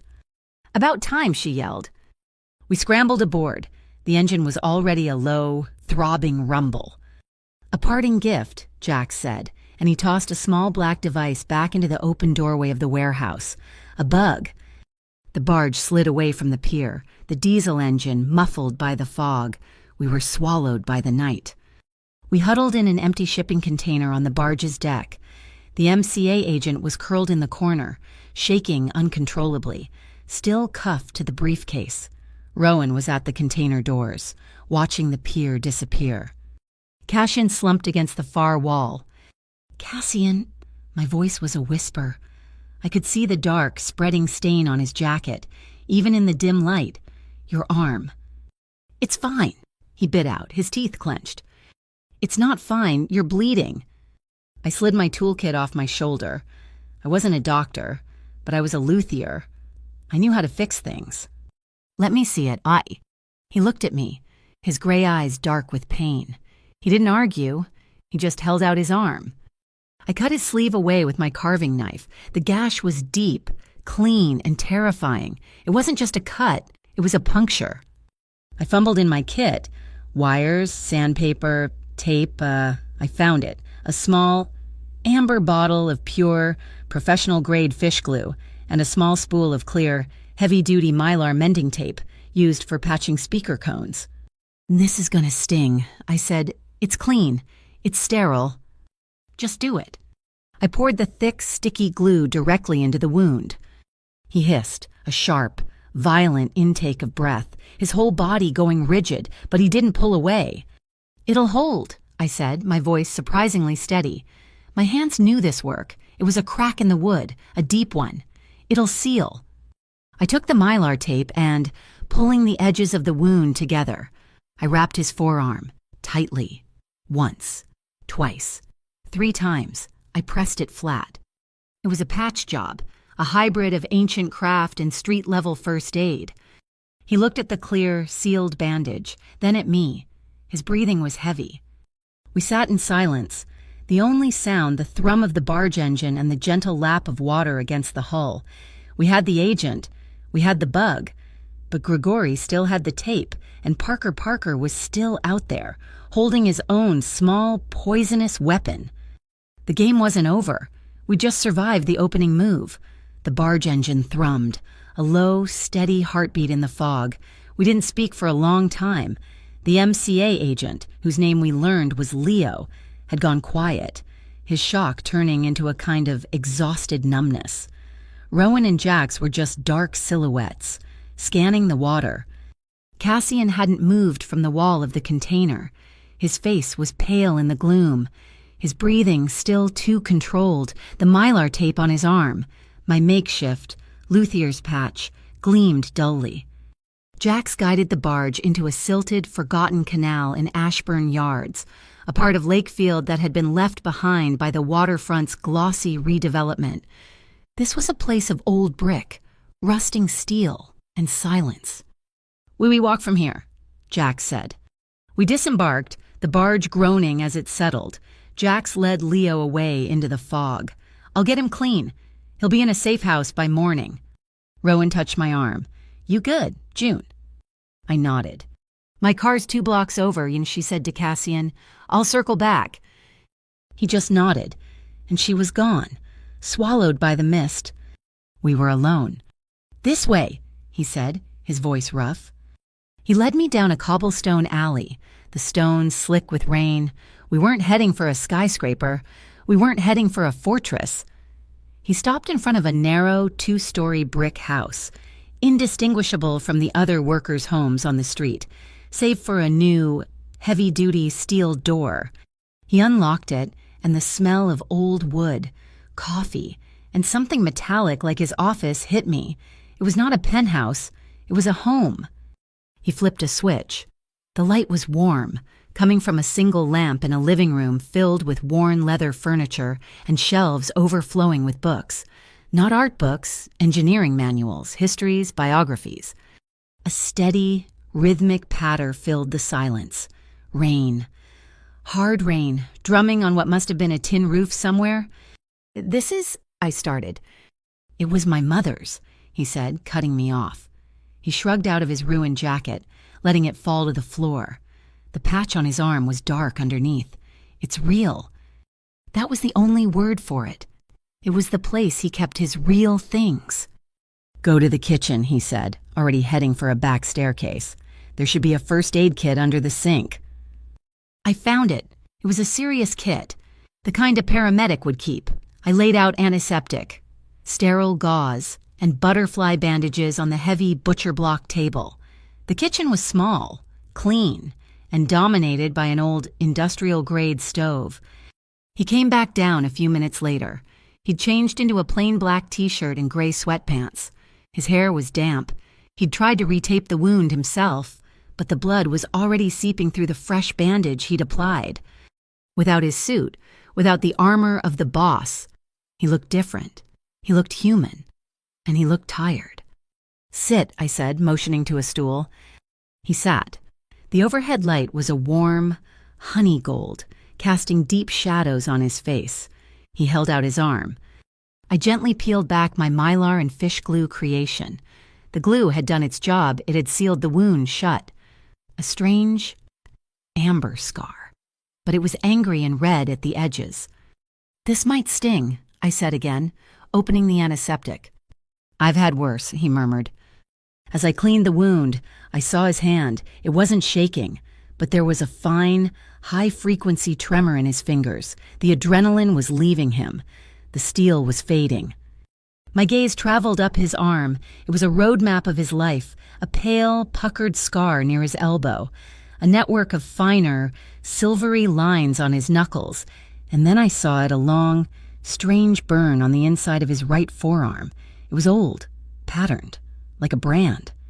"What is this?" I asked, my fingers gently tracing its edge. "Steering wheel," he said, his voice quiet. "A hot rod I used to drive for the collective, back when I was 17. The wiring was bad. It shorted out in a rainstorm. The wheel got hot enough to melt plastic. You kept driving." "I had to," he said, as if it were the most obvious thing in the world. "The delivery was late. It's just a mark." It wasn't just a mark. It was a testament. It was the story of the 2 years he'd missed a violin practice. It was the proof of the life he'd lived, the one that had hardened his hands and stiffened his wrist. It was the price he'd paid to become Cassian Vale. I finished cleaning the wound. It was deep, but clean. It didn't need stitches. Not yet. I applied the butterfly bandages, pulling the skin together with a luthier's precision. 1, 2, 3. I wrapped it in sterile gauze. My hands were steady. He was watching my face, not my hands. "Thank you, June," he said. I packed up the kit, my back to him. The rain on the roof seemed to get louder, filling the silence. "I hate this," I whispered, my voice thick. He tensed. "The house I can take you." "No, not the house. All of it." I turned to face him. My hands knotted at my waist. "I'm so afraid. I'm afraid of them.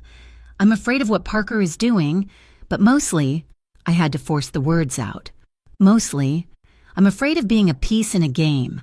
I spent the last 3 years as Parker's pawn. He moved me around his board, told me my value, told me what to think. And now I'm in your game. I'm the decoy. I'm the queen. But I'm still just a piece. I'm so tired of being a man's piece." The admission hung in the air. It was the truest thing I'd said aloud in my life. Cassian stood up, didn't step toward me. He didn't try to touch me. He just stood there, his newly bandaged arm at his side. He looked at me, his gray eyes stripped of all calculation, all strategy. Then, slowly, he took my hand, not my wrist. He didn't pull.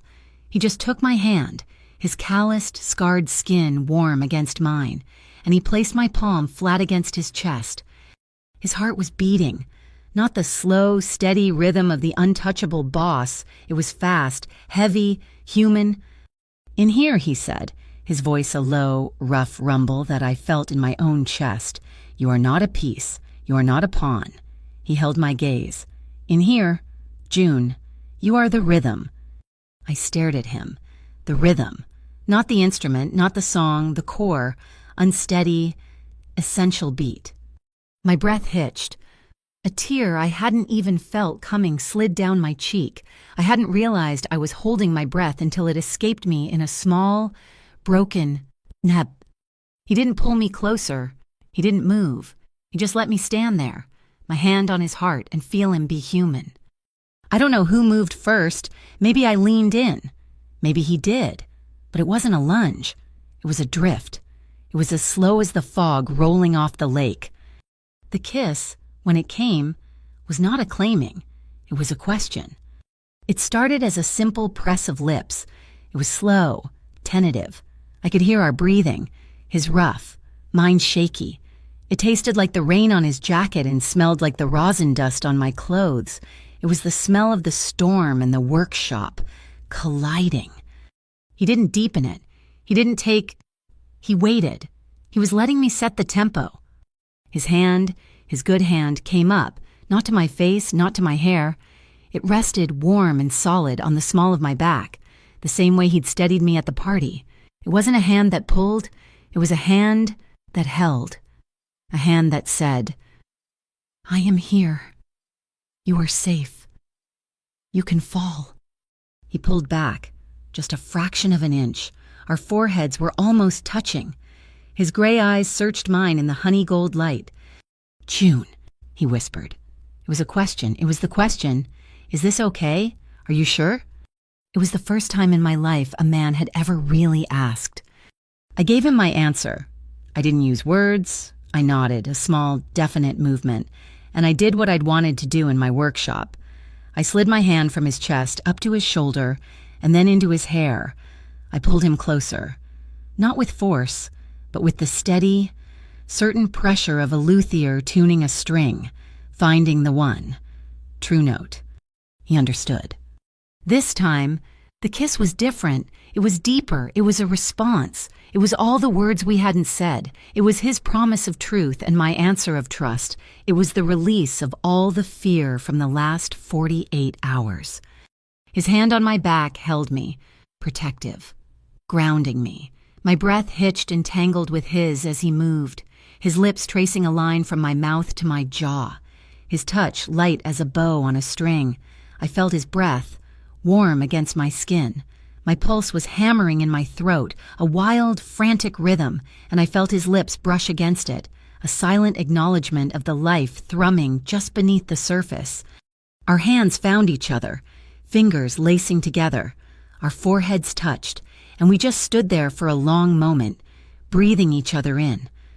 We moved together, not in a rush, but in a slow, shared rhythm, like two musicians who have played together for years, who can feel the next note without seeing the music. We were just listening to the rain, listening to the quiet of the house, listening to the silent, unspoken promise that in this room, on this night, we were not a boss and a luthier. We were just June and Cassian. When we finally broke apart, my lungs were aching. I was smiling, but the tears were flowing freely now. Not tears of fear, not tears of pain. They were tears of relief, the simple, profound relief of having chosen my choice, my terms, my rhythm. He wiped a tear from my cheek with his thumb, his touch surprisingly gentle. "Tomorrow," he said, his voice low and heavy with a truth I didn't want, but needed. "Tomorrow, the storm is still here. Lang and Grigori are still out there. And Parker," he didn't need to finish. He held my face, his gaze unwavering. "But tonight is ours." I nodded, leaning into his touch. Outside, the hard, driving percussion of the storm had softened. The rain on the tin roof was no longer a drumbeat of war. It had become a gentle, plucking sound, soft, measured. Like a pizzicato violin, a single clear note of promise in the dark. "Tonight is ours." That was what Cassian had said. But tonight ended. The next few days were a strange, suspended reality. The storm he'd promised was still out there, but he had pulled me into its eye. The world was raging just beyond the glass, but in my loft, we were quiet. He spent the night, not in my bed, but on my worn-out sofa, a silent, immovable presence who seemed to need the quiet of my workshop as much as I did. Then Sunday came. "I have a dinner," he said. "Every Sunday. I want you to come." It wasn't the Rookery. It wasn't some high-stakes velvet rope restaurant. It was Tia Maeve's. His foster mother's house was in the yards, not far from his own, but where his was silent and brick. Hers was loud and wooden, overflowing with life. The front porch sagged under the weight of too many people, and the air, for 3 blocks, smelled of rich, simmering stew. This was the woman, the neighborhood legend, who had raised Cassian, Rowan, and half of Marrow Street on nothing but casseroles and an iron will. Rowan was there, laughing a real, unguarded laugh in a heated argument with Jax over football. The house was chaos. Music played, spoons clattered on pots, and children I didn't recognize ran screaming through the living room. And in the center of it all was Tia Maeve. She was a small, solid woman in an apron, wielding a wooden spoon like a scepter. She didn't hug Cassian. She just smacked his chest with the spoon. "You're late," she grunted, then her sharp, dark eyes landed on me. The music didn't stop, but the room went quiet. I felt like a violin being inspected for cracks. She looked at my worn jeans, my calloused hands, and then at Cassian, who was standing, for the first time, in her shadow. "So," Tia Maeve said, her voice carrying over the music, "this is the Luthia." "This is June," Cassian said quietly. Rowan, bless her abrasive heart, broke the tension. "Tia, this is the one I told you about, the one who patched Cassian up with fish glue." She grinned at me. "And she's the one who grabbed the MCA agent at the market while these 2 idiots were busy starting a riot." Tia Maeve stared at me for a long, 10-second silence. She wasn't looking at me. She was looking into me. She was assessing my resonance. Then she turned, grabbed a heavy bowl, and filled it to the brim with stew. She shoved it into my hands. "You're too thin," she declared, not unkindly. "He needs someone who eats. Sit. No one eats until the family is all here." She turned back to the stove. Rowan winked at me. Cassian, I saw, let out a breath he hadn't known he was holding. I wasn't an outsider anymore. I was, apparently, family. Later, Cassian and I sat on the crowded porch steps, nursing beers. The air was cold, but the house was warm at our backs. "She likes you," he said. "She thinks I'm malnourished." He chuckled. He looked younger, less like the boss, more like the man. "I'm selling the gray routes, June." I turned to him. The gray routes were the core of the collective's shadowy income, the off-books shipping, the no-questions-asked logistics that Grigori had tried to muscle in on. "You're serious?" "I'm tired of the fight," he said, staring out at the yards. "I'm tired of nights like the blind market. I'm tired of patching up my own arm. I'm 35 years old. It's time to build something that lasts longer than a quarterly profit." "Like what?" "Like the Lakefield Artisans Fund," he said, testing the words. "A real, legitimate foundation. We fund apprenticeships. We take the warehouses we own, the ones we're using to store things, and we turn them into studios. Metalwork, glass blowing." He turned to me, his gaze intense. "A community workshop for instrument repair, for kids who can't afford a violin, let alone a lesson. I'd want you to run it." I was speechless. This wasn't just a job offer. This was a future. A clean one. A future with me. "Cassian, I fix fiddles. I don't run foundations." "You taught me how to hold a bow," he said simply. "You taught a shop full of scared teenagers at the market how to be calm. You know how to build things that sing. That's all this is." The warmth of that Sunday, however, dissolved in the cold Monday light. The storm was back. I was in my shop, replacing the pane of glass the brick had shattered. When he walked in, he wasn't Grigori Muscle. He wasn't one of Cassian's men. He was thin, wearing a perfectly pressed suit and carrying a thin government-issue clipboard. "Miss Calder," he said, his voice slick and devoid of warmth. "My name is of no importance. I'm with the Bureau of Urban Integrity." My blood turned to ice. Vesper Lang's personal army. "We're conducting an investigation," he continued, his eyes roving over my workbench. "Into the distribution of protected city data. We have reason to believe you've been in contact with a person of interest." "I don't know what you're talking about." He smiled, a thin, reptilian gesture. "We have a file. You see, for a particularly troublesome data thief, codename Twilight Red. We know this person is active in your district." He stepped closer, lowering his voice. "We know you've been fraternizing with the Marrow Street Collective. Vesper Lang takes security very seriously. It would be a tragedy." He ran a finger along the fine spruce of a cello belly I was carving. "If a shop like this, with so many flammable materials, were to be found in violation of city zoning codes." The threat was unmistakable. He turned and left. I stood there, my chisel in my hand, shaking with a new kind of rage. I called Cassian. "I don't want your men," I said, my voice tight. "I don't want a fortress." "You won't get one," he said, his voice grim. "I won't put your life on lockdown. That's what Parker did." His solution was different. It was soft. Jax arrived an hour later. He wasn't carrying a weapon, he was carrying a toolbox. He installed 3 new cameras, so small they looked like screw heads, covering every angle of my shop. He replaced the panic button under my desk. "This one," he said, "is a direct line, not to dispatch, to me. You press it. I'll be here in under 3 minutes." Cassian was respecting my independence, but he was also wrapping me in a web of invisible, high-tensile steel. The BUI was subtle. Parker was not. On Tuesday, Rowan sent me a link to a new podcast, Lakefield After Dark. The episode was titled "The Luthier and the Lie My Life with June Calder." It was Parker. His voice, that familiar, smooth, confident baritone, filled my workshop. He was spinning a masterpiece of venom. "A woman I loved but deeply troubled. Fragile," he said, his voice thick with fake sympathy. "I tried to help her, tried to manage her finances. She was just so lost. And then she fell in with a known racketeer, Cassian Vale. I was afraid for her. But now," his voice hardened, "now I see the truth. She was using me. She was a gold digger, and she just found a bigger mine.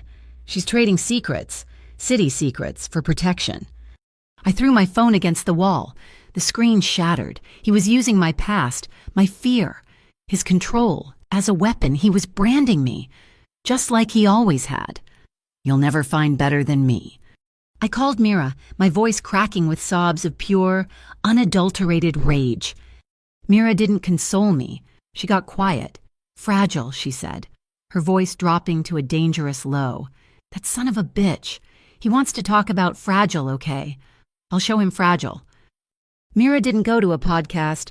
She went to Terra Win, and Terra went to war. The Marrow Street Collective, Cassian's organization, put its full, terrifying financial weight behind Terra. She filed a countersuit, not a quiet one, a very, very loud one. Defamation and intentional infliction of emotional distress. Her primary evidence, a sworn affidavit from a night shift nurse named Mira Santos, and as the press release stated, anonymized medical records and therapy transcripts documenting a 3-year pattern of sustained psychological coercion and financial control against her client. The media narrative, which had been sniffing around Parker's gold digger story, flipped. Overnight, the new story wasn't about a mob boss. It was about an abusive ex and the local artisan who was fighting back. I had to ignore it all. The BUI, Parker, the lawsuits. I had to work. I walked to the boarded-up warehouse Cassian had pointed out, the future home of the fund. I hammered a sign to the door, "Free workshop, learn to mend." 3 kids from the neighborhood showed up, all slouch and attitude. Kids who looked like they'd rather be spray painting my walls. I didn't lecture them. I didn't try to save them. I handed them a warped, cracked viola. "This is broken," I said. "We're gonna fix it." For a week, we worked. I taught them how to heat hide glue, how to carve a bridge, how to listen. "You have to listen to the wood," I told them, as I showed a 15-year-old girl how to clamp a back seam. "It has a soul. It's been stressed. It has flaws. Our job isn't to hide the flaws, it's to find them and make them strong enough to sing." The kids listened, they worked, they were learning to mend something, and so was I. One afternoon I looked up. Cassian was standing outside, his hands in his pockets, just watching through the dusty glass. He wasn't the boss, he wasn't my protector. He was just watching. He wasn't looking at me with possession. He wasn't looking at me with the pride of an owner. It was a kind of quiet awe. He was watching me build my own world, separate from his, and I realized that was what he loved. He wasn't trying to absorb me. He was anchoring me so I could grow. It was the safest I had ever felt. The peace lasted until that night. We were in my loft, eating takeout Chinese food. It was normal. We were laughing about Tia Maeve's stew. His private phone buzzed, the one Jax used. He looked at it. The laughter died. The boss was back. "Jax," he answered. He was silent, listening. His entire body went rigid. "When?" He hung up. "What is it?" I asked, my container of noodles halfway to my mouth. "Grigori," he said, his voice flat, all the warmth gone. "The bug Jax planted, they're panicked. They think the BUI is setting them up. They're trying to dump the original tape, the briefcase. All of it. They've scheduled a trade. Tonight." "A trade?" "Bridge crack night," he said, already shrugging into his heavy jacket. "The armor. That's what they're calling it. Mercer Steel Bridge. They're giving the tape back to a BUI contact, trying to cut a deal and get out. Grigori is running scared." "Where are you going?" I asked, though I already knew. "To end it," he said. "They're exposed. They're sloppy. Jax and I are going to take the tape. We're going to cut the head off this thing for good." "You mean you're going to fight them for it?" "I mean I'm going to end it, June. Alone. It's the only way." I stood up. The old June, the one Parker had branded, would have cried, would have begged him to be safe. I was not that June. "No," I said. He turned, his hand on the doorknob. "This isn't the blind market. This isn't negotiable. You are not coming." "I know," I said, my heart hammering, but my voice clear. "I'm not coming. We are going." "June, this is a gunfight, he snapped, his patience gone. "This isn't a game." "I know, and you're playing it wrong," I shot back. "You go in there with guns. Cassian, you're just Grigori in a more expensive suit. You're just proving Parker right. The violence never stops. You just trade one shadow for another." "What is the alternative?" he demanded. "The light," I said, my voice shaking with the certainty of it. "We don't steal the tape, we expose it. You go in there to fight, you're fighting for a thing. We go in there to show them. We bring Mira. We bring the Harbor Line broadcast gear. We don't go to fight them. Cassian, we go to record them. We put the entire trade, Grigori, the BUI, Vesper Lang's men on the air, live. We bring the truth out of the shadows and into the light." He stared at me. The calculating boss faded. It was just Cassian, the man who had learned to breathe while holding a violin. He saw the logic. It was a move he never would have made. It was my move. "That's insane," he whispered. "They'll have men everywhere." "It's the only way out," and I insisted, grabbing my own jacket. "Your way just digs us deeper into the dark. My way ends the game. It burns the whole rotten board." He looked at his armored jacket. He looked at me. He made a decision. He pulled out his phone. "Jax, change of plan. Get Rowan, get the long-range audio gear, and call Mira Santos at Harbor Line. Tell her we're about to give her the biggest story of her life." The Mercer Steel Bridge was a skeleton of cold iron, suspended over the sleeping city. The wind didn't just blow, it screamed, a high-pitched harmonic whine as it tore through the girders. A thick, wet fog rolled in from the lake, swallowing the lights of downtown Lakefield, leaving us in an isolated, orange-lit bubble. My plan, my insane, desperate plan. "We're set," Rowan whispered, her breath pluming. She was posted in the cab of a maintenance truck she'd borrowed, 200 yards back, handling the high-gain parabolic microphone. "Mira," I murmured into the tiny mic on my collar. "Studio is hot. June," Mira's voice crackled in my earpiece, grounding me. "I'm looped into the main commercial broadcast server. When you give the word, I can hijack every station in Lakefield. You've got maybe 2 minutes before they trace the signal and cut me off. Make it count." "Jax," Cashin's voice, a low rumble from the shadows of a support tower. "North and south exits are covered. I'm mobile," Jax replied. I was in the center, dressed as a city surveyor, my audio broadcast gear packed into what looked like a standard laser theodolite case. I was the bait. I was the weapon. 2 sets of headlights cut the fog, arriving from opposite ends of the bridge. They met in the exact center, under the highest point of the arch, engines idling, forming a small, tense island of light. Grigori's black sedan, the BUI's official, government-issue black sedan.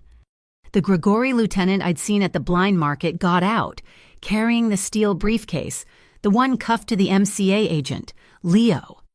From the other car, a man stepped out. My blood didn't just chill, it turned to slush. It was him, the thin, slick agent from my shop, the man who had run his finger along my cello. "That's him," I whispered into the mic. "The BUI agent who threatened me, the one Cashin's file called Twilight Red." "I see him," Cassian said. His voice was dangerously calm. Grigori's man set the briefcase on the hood of his car.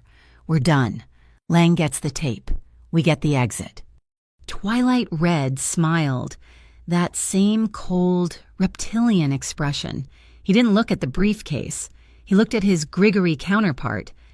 "Director Lang is pleased with your cooperation." The agent said, "He agrees. It's time to clean the slate. The tape is a loose end." He nodded at the briefcase. "And," he added, "so are the witnesses." Grigori's man looked confused. "What witnesses?" "The girl. Calder," Twilight Red said, his voice carrying on the wind. "And the MCA agent you failed to silence. Leo, Lang's deal is simple. You give us the tape, and we jointly take care of the loose ends. Calder, the MCA agent, and..." His smile widened. "Vale. We pin the entire thing on the Marrow Street Collective. A mob war gone wrong. Very tragic. Very clean." My heart stopped. They weren't rivals. They were partners. This was never a trade. It was a merger, the blind market, the attack on my shop. It was all theater, designed to flush me out, to make me run to someone. And they were here to eliminate everyone who knew. "Cassian," I breathed, my hand shaking on the broadcast transmitter. "They're here to kill us all." "I know," he said. "They're not just closing a loop, they're tying a noose." "But they don't know we have Leo," I realized. "They think we're all here to make a trade." "And they think we're stupid," Cassian said. He stepped out of the shadows. He didn't walk like a thug. He walked like he owned the bridge, his hands empty, his jacket open. "Evening, gentlemen," Cassian said, his voice amplified by the fog. "I believe you're discussing my assets." Both the Grigori man and Twilight Red went rigid. They had not expected this. "Vale," Twilight Red hissed, his hand moving inside his jacket. "You're a fool to be here." "I'm here for the exchange," Cassian said smoothly. "But your terms are wrong. You're not getting the girl, and you're not getting the MCA agent." "We're not negotiating with you," Grigori's man growled. "You're not," Cashin agreed. "You're negotiating with the city." He looked directly at me. It was the signal. My hand, shaking, flipped the master switch. "Now, Mira, burn it all." "On the air," Mira said. I angled the parabolic mic I was holding.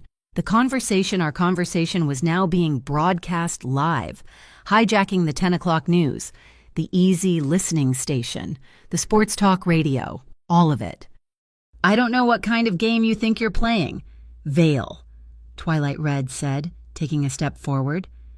"The one where you're exposed agent," Cassian said, his voice booming with authority. "You see, you're right. Director Vesper Lang does want to clean the slate, and he's starting with you." The agent's phone buzzed in his pocket, then Grigori's. A confused look. The agent pulled it out. He saw the live icon from the Harborline News app. He saw the transcript of what he'd just said. "Jointly take care of the loose ends. Calder." His face turned from smug to ashen white. "What is this? What did you do?" "It's called transparency," I said, Mar stepping out from behind the girder. I was holding the transmitter. The on-air light, a brilliant, defiant red. It's live. The whole city is listening. Your partnership. Your plan to clean the slate. Vesper Lang's name. You! Twilight Red shrieked, his composure shattering. From the shadows near Grigori's car, a figure stumbled out. Parker. He'd been hiding, listening. He looked like a cornered animal. His face was a mask of pure, unadulterated terror. He had been used, he had been played by Grigori, and now he was about to be cleaned up by the BUI. His grand plan to leverage me, to force me back, had just blown up in his face.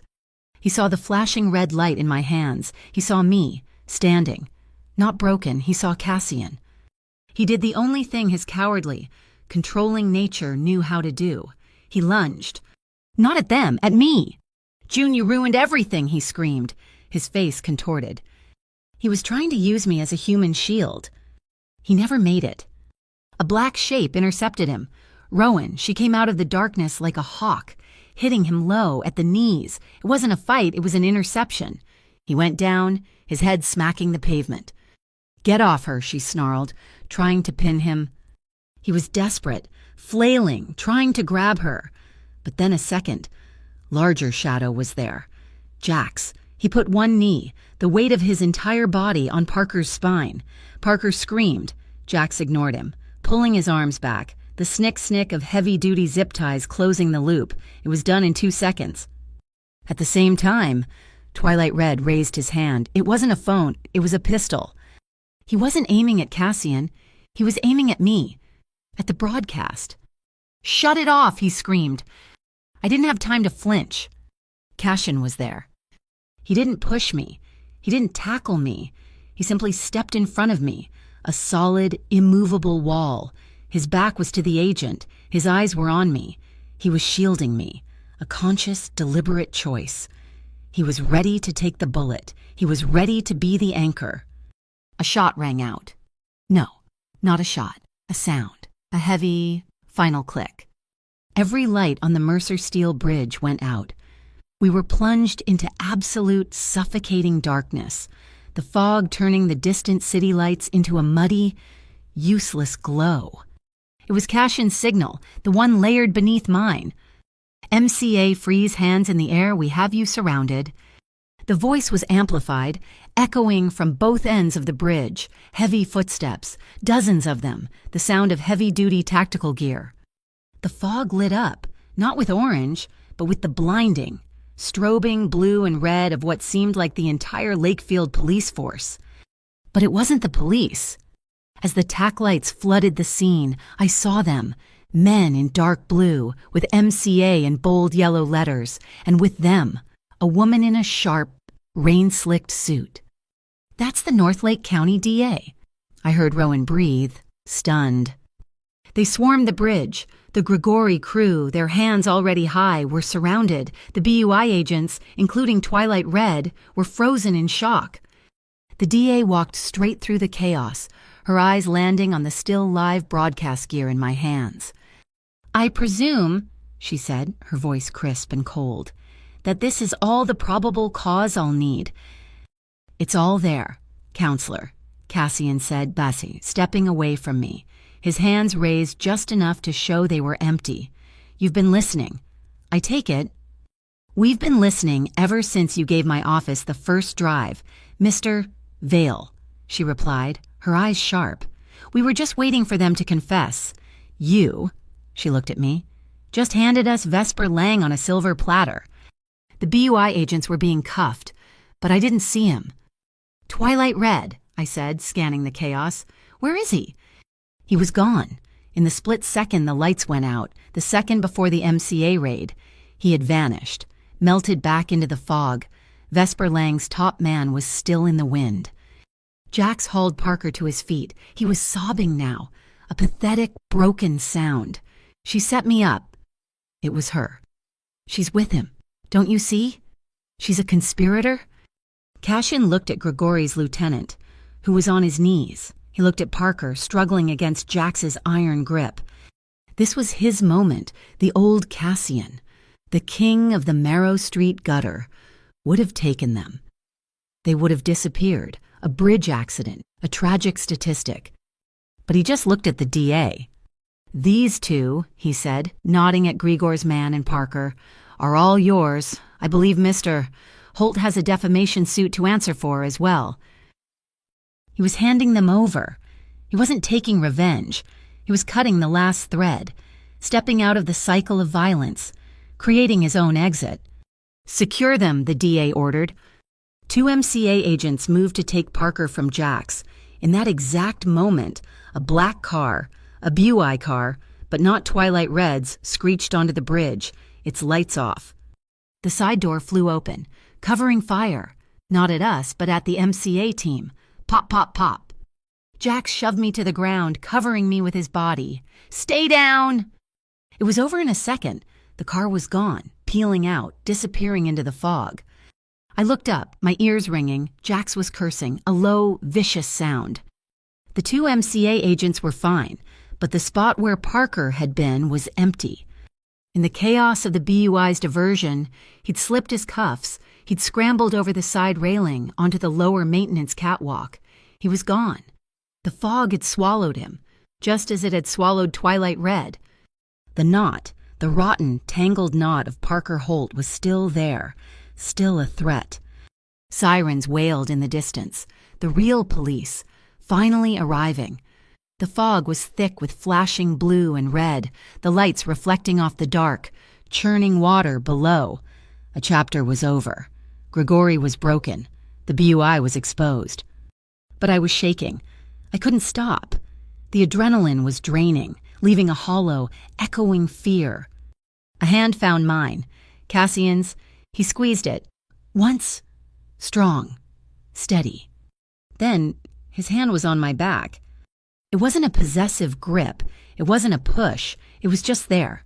The familiar, warm, solid pressure that had grounded me at the party, in his house, and now, in the wreckage of our war. It wasn't a key signature. It was the tonic, the root note of the entire chord, the one that says, "You are home." We stood there, watching the law clean up the mess, and for the first time, I felt the wind die down. The fog over the Mercer Steel Bridge eventually lifted, but the fog of media speculation that descended on Lakefield was thicker. The city woke up to a story that was too big, too messy to be told in one headline. The official story, driven by the DA and the very real data from the real MCA, was a clean sweep Grigori syndicate decimated. The BUI under emergency investigation. Vesper Lang was suspended. Twilight Red had vanished. But the tabloids didn't care about that. They cared about us. The Lakefield Tatler ran a front-page to grainy photo of Cassian standing in front of me, his hand on my back, the flashing red and blue lights painting us as criminals. The headline, "The Mob King and His Luthier Mistress." I was no longer June Calder artisan. I was a femme fatale, a scheming mistress who had played both Parker Holt and Cassian Vale. My first instinct was to hide, to let the new steel shutter on my shop stay down, but the June who had hidden from Parker was gone. Mira, who had become a local hero at Harborline for her role in the broadcast, called me. "They're vultures. June, don't let them define you. Starve them." I took her advice. When a tabloid reporter shoved a microphone in my face outside my apartment, I just said, "I have to get to work. I have a 1952 viola with a warped soundpost." I became the brave artisan, as Harborline dubbed me, but I held the line. I refused to answer a single question about Cassian, about Parker, or about the bridge. I would only talk about the grain of spruce, the chemistry of varnish, and the soul of the wood. It drove them insane. While the media was busy trying to paint me as a scarlet woman, Cassian and I were busy building. The old warehouse in Ashburn Yards, the one I'd started my class in, was transformed. The Lakefield Artisans Fund was born. Cassian had funneled millions into it, all clean, all sourced from the sale of his first legitimate venture, a downtown property he'd held for a decade. The warehouse smelled of fresh-cut pine, sawdust, and opportunity. I was named artistic director. My kids, the teenagers from the neighborhood, were now my first paid apprentices. We weren't just fixing instruments, we were building them. They were earning a real paycheck for their first products. They weren't just at-risk youth, they were artisans. Cassian, meanwhile, was methodically dismantling his own past. He'd started selling off the gray parts of the Marrow Street Collective, piece by piece, the logistics, the off-books warehousing, the no-questions-asked transport. It culminated in a signed agreement, not with the DA, but with the Lake Commerce Authority, the fictional agency he'd used as a cover. He'd made it real. He'd signed a contract to convert his entire shipping fleet to a legitimate, taxable, city-partnered enterprise, the one non-negotiable condition, the creation of 200 permanent, union-wage jobs for Lakefield residents. He was laundering his legacy, turning shadows into paychecks. The new workshop became the heart of the new Marrow Street. Rowan, who had a law degree I never knew about, set up an office in the corner. She wasn't running logistics. She was negotiating recording contracts for local bands, right there among the wood shavings and glue pots, music and muscle, wood and ink, all meeting under one roof. Even Mira found a new path. She'd put in her notice at the ER. I'm tired of patching up the results of trauma, June. She told me over coffee one morning. We were sitting in the new workshop, the sound of a handsaw in the background. I'm switching to the community counseling program. I want to start before people end up on my gurney. It's time to heal the heart, not just the muscle. The world was healing, but the past was not a clean break. I received an email. It was from a law firm I didn't recognize. Subject: public apology and retraction. It was from Parker. It was a dry, legalese, 2-paragraph statement forced by Tara's defamation suit. I retract my statements on the Lakefield After Dark podcast. My allegations were unfounded. I regret the emotional distress caused to Miss Calder. It was pathetic, it was hollow, and it was a lie. Because at the exact same moment that email was sent, my new apprentices were calling me over to their workbench, looking at a video that was going viral on a local gossip site. Miss Calder, is this real? I looked at the screen. My blood ran cold. It was me. I was standing in the container yard at the Watergate Center, the place Grigori had set the ambush, and I was taking a thick manila envelope from Cassian Vale. The clip was grainy, shot from a distance. Parker's work. The film he'd taken from the hillside. He had doctored it, cut it, and leaked it. He'd fulfilled his legal obligation with the email, and then stabbed me in the back with this. The narrative was clear. And it was toxic. See, the defamation suit was a lie. She took the money. She was a paid informant all along. He was still trying to brand me. I looked at the faces of my apprentices. They looked confused, betrayed. The old June would have dissolved. The new June got angry. He's a liar, I said, my voice quiet. And I'm tired of his version of the story. Spread the word, this Friday. Here. I'm giving a recital. I didn't call the press. I didn't call Tara. I called Mira and Rowan and Tia Maeve. I put up a single flyer in the window of my old shop. One night, the Luthiers story, acoustic. Friday night, the warehouse was packed, not with press, with the neighborhood, the families from the yards, the kids from my program, the longshoremen from Cassian's new union. I walked onto the small, makeshift stage, holding only my oldest, most trusted violin. I didn't speak. I just played. I played the piece I'd been working on when Mira first called about the party, a frantic, unsteady, dissonant tune. I played the fear of the stairwell, the violence of the container yard chase, the cold terror of the blind market. Then the music shifted, the key changed, the melody became deeper, more resonant. I played the steady, warm note of Cassian's hand on my back. I played the rhythm of his heart under my palm.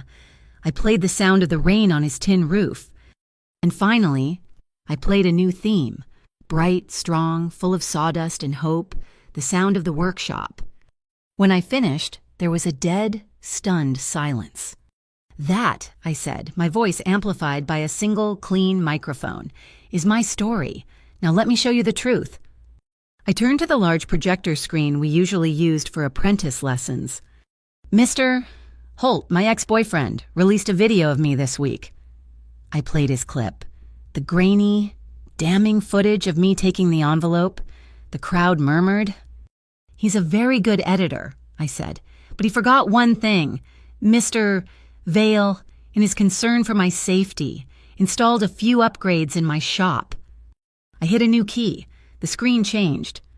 It was new footage, crisp, high definition, taken from the tiny camera Jax had installed over my workbench. The date stamp matched the container yard ambush just hours before. The video showed me standing at my bench. It showed me taking the bait USB drive, the fake one, and putting it in a manila envelope. It showed me putting on the Kevlar vest. That, I said to the crowd, is the envelope, the bribe, mister. Holt filmed me taking was a fake hard drive that I was carrying, as part of a plan to expose the BUI. It was evidence, not a payoff. I let the footage play. I showed them everything. The audio of the BUI agent threatening me, the pictures of the men who'd stalked my shop. I didn't just debunk Parker's lie. I burned it to the ground. I took his last weapon and turned it against him. I used the truth as a shield and a sword. The crowd erupted. It wasn't just applause, it was a roar. I looked to the back of the room. He was there, just as I knew he'd be. Cassian, leaning against the back wall, his arms crossed. He wasn't smiling. His face was undone. It was the first time I'd ever seen him look at me with raw, completely undefended pride. Later, after the crowd had cleared, I was packing my violin. You were incredible. I turned. He was standing in the shadows of the backstage area. I just told the truth, Cassian, the way you promised you would. He walked closer. The air between us was still charged. He stopped just in front of me. He looked at the violin in my hands, then at my face. I love you, June, he said. The words were quiet. They weren't a storm. They were the calm, deep water beneath. They were the root of the tree. I smiled. It was a slow, easy smile. I know. He looked surprised. You know, I've known for a long time, I said, setting my violin in its case. I looked up at him. I knew it the moment you let me keep the USB. He stared at me, understanding. My love for him wasn't based on the grand gestures, the rescue, the fund, the protection. It was based on that first, quiet moment of respect, the moment he'd seen me as an equal, not an asset. He reached out, his hand tracing the line of my jaw. I leaned into his touch. We should get married, he murmured, his thumb brushing my lips. I laughed, a real light sound. No. He pulled back, his brow furrowing.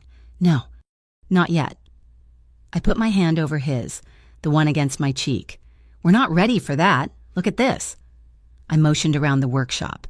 This is a foundation. Cassian, we're still building it. You and I were a foundation, too. We don't need a fast wedding. We need to build this right. He understood. He smiled, a real, unguarded smile. So we didn't plan a wedding. We planned a charter. We spent our nights drafting the bylaws for the Artisans Fund. We wrote scholarship applications for our apprentices. We wrote a new, public, transparent charter for the new Marrow Street Collective, one that would be filed with the city. We were building our future with real, honest grain. The piece lasted for 2 weeks. Then, the final knot. An engraved invitation arrived, the annual Lakefield City fundraising gala. The mayor, the DA, and a newly appointed interim director for the BUI were all attending. It was the city's attempt to heal after the scandal. Cassian and I were invited, the new, legitimate power couple. But taped to the back of the invitation was a small, cheap, folded note. My blood ran cold. I knew the handwriting. Parker. Go to the gala, look happy, but I'll be watching. If you don't show up at the North Lake Conservatory behind the hall at 10 o'clock sharp, alone I will personally walk onto that stage and ruin not just your life, but his. I have one last piece of evidence. Don't test me. June. He was still trying to pull the strings, still trying to isolate me, still trying to prove that, in the end, I would always be his. The note was cold in my hand. 10 o'clock sharp. Alone, or I will ruin you both. I didn't hide it. I didn't panic. I just walked into the living room of Cassian's brick house, where he was reviewing the final charter for the Artisans Fund, and I placed the invitation and the cheap, folded note on the table. He read the invitation. Then he read the note. His face didn't harden. It didn't change at all. He just went very, very still, the way he had in the stairwell at the Harbor Line party, just before the violence started. He's still trying to control you, he said, his voice a low, dangerous flatline. He's still trying to make you his. He thinks he can isolate you. He can't, I said. No, Cassian agreed. He looked up at me. But he's given us an opportunity. He thinks he's setting a trap, but he's just told us exactly where he'll be and when. He wants you alone. He wants you scared. We will not give him either. He lifted the embossed invitation. We're off to the gala, and we're going to look very, very pleased. The North Lake Conservatory was a cathedral of glass and steel, built to impress. The gala was the city's desperate attempt to whitewash its own image after the BUI scandal. And the BUI itself, under new interim leadership, was the primary sponsor. They were trying to rinse their reputation, as Rowan had put it. The glass ceilings were hung with thousands of tiny, fiber-optic lights, a shower of artificial stars. It was beautiful, and it was a complete lie.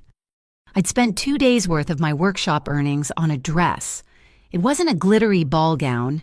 It was a simple dark green velvet with a square-cut neckline, almost identical to the black dress I'd worn to the Harbor Line party. But this was my choice. It was my armor.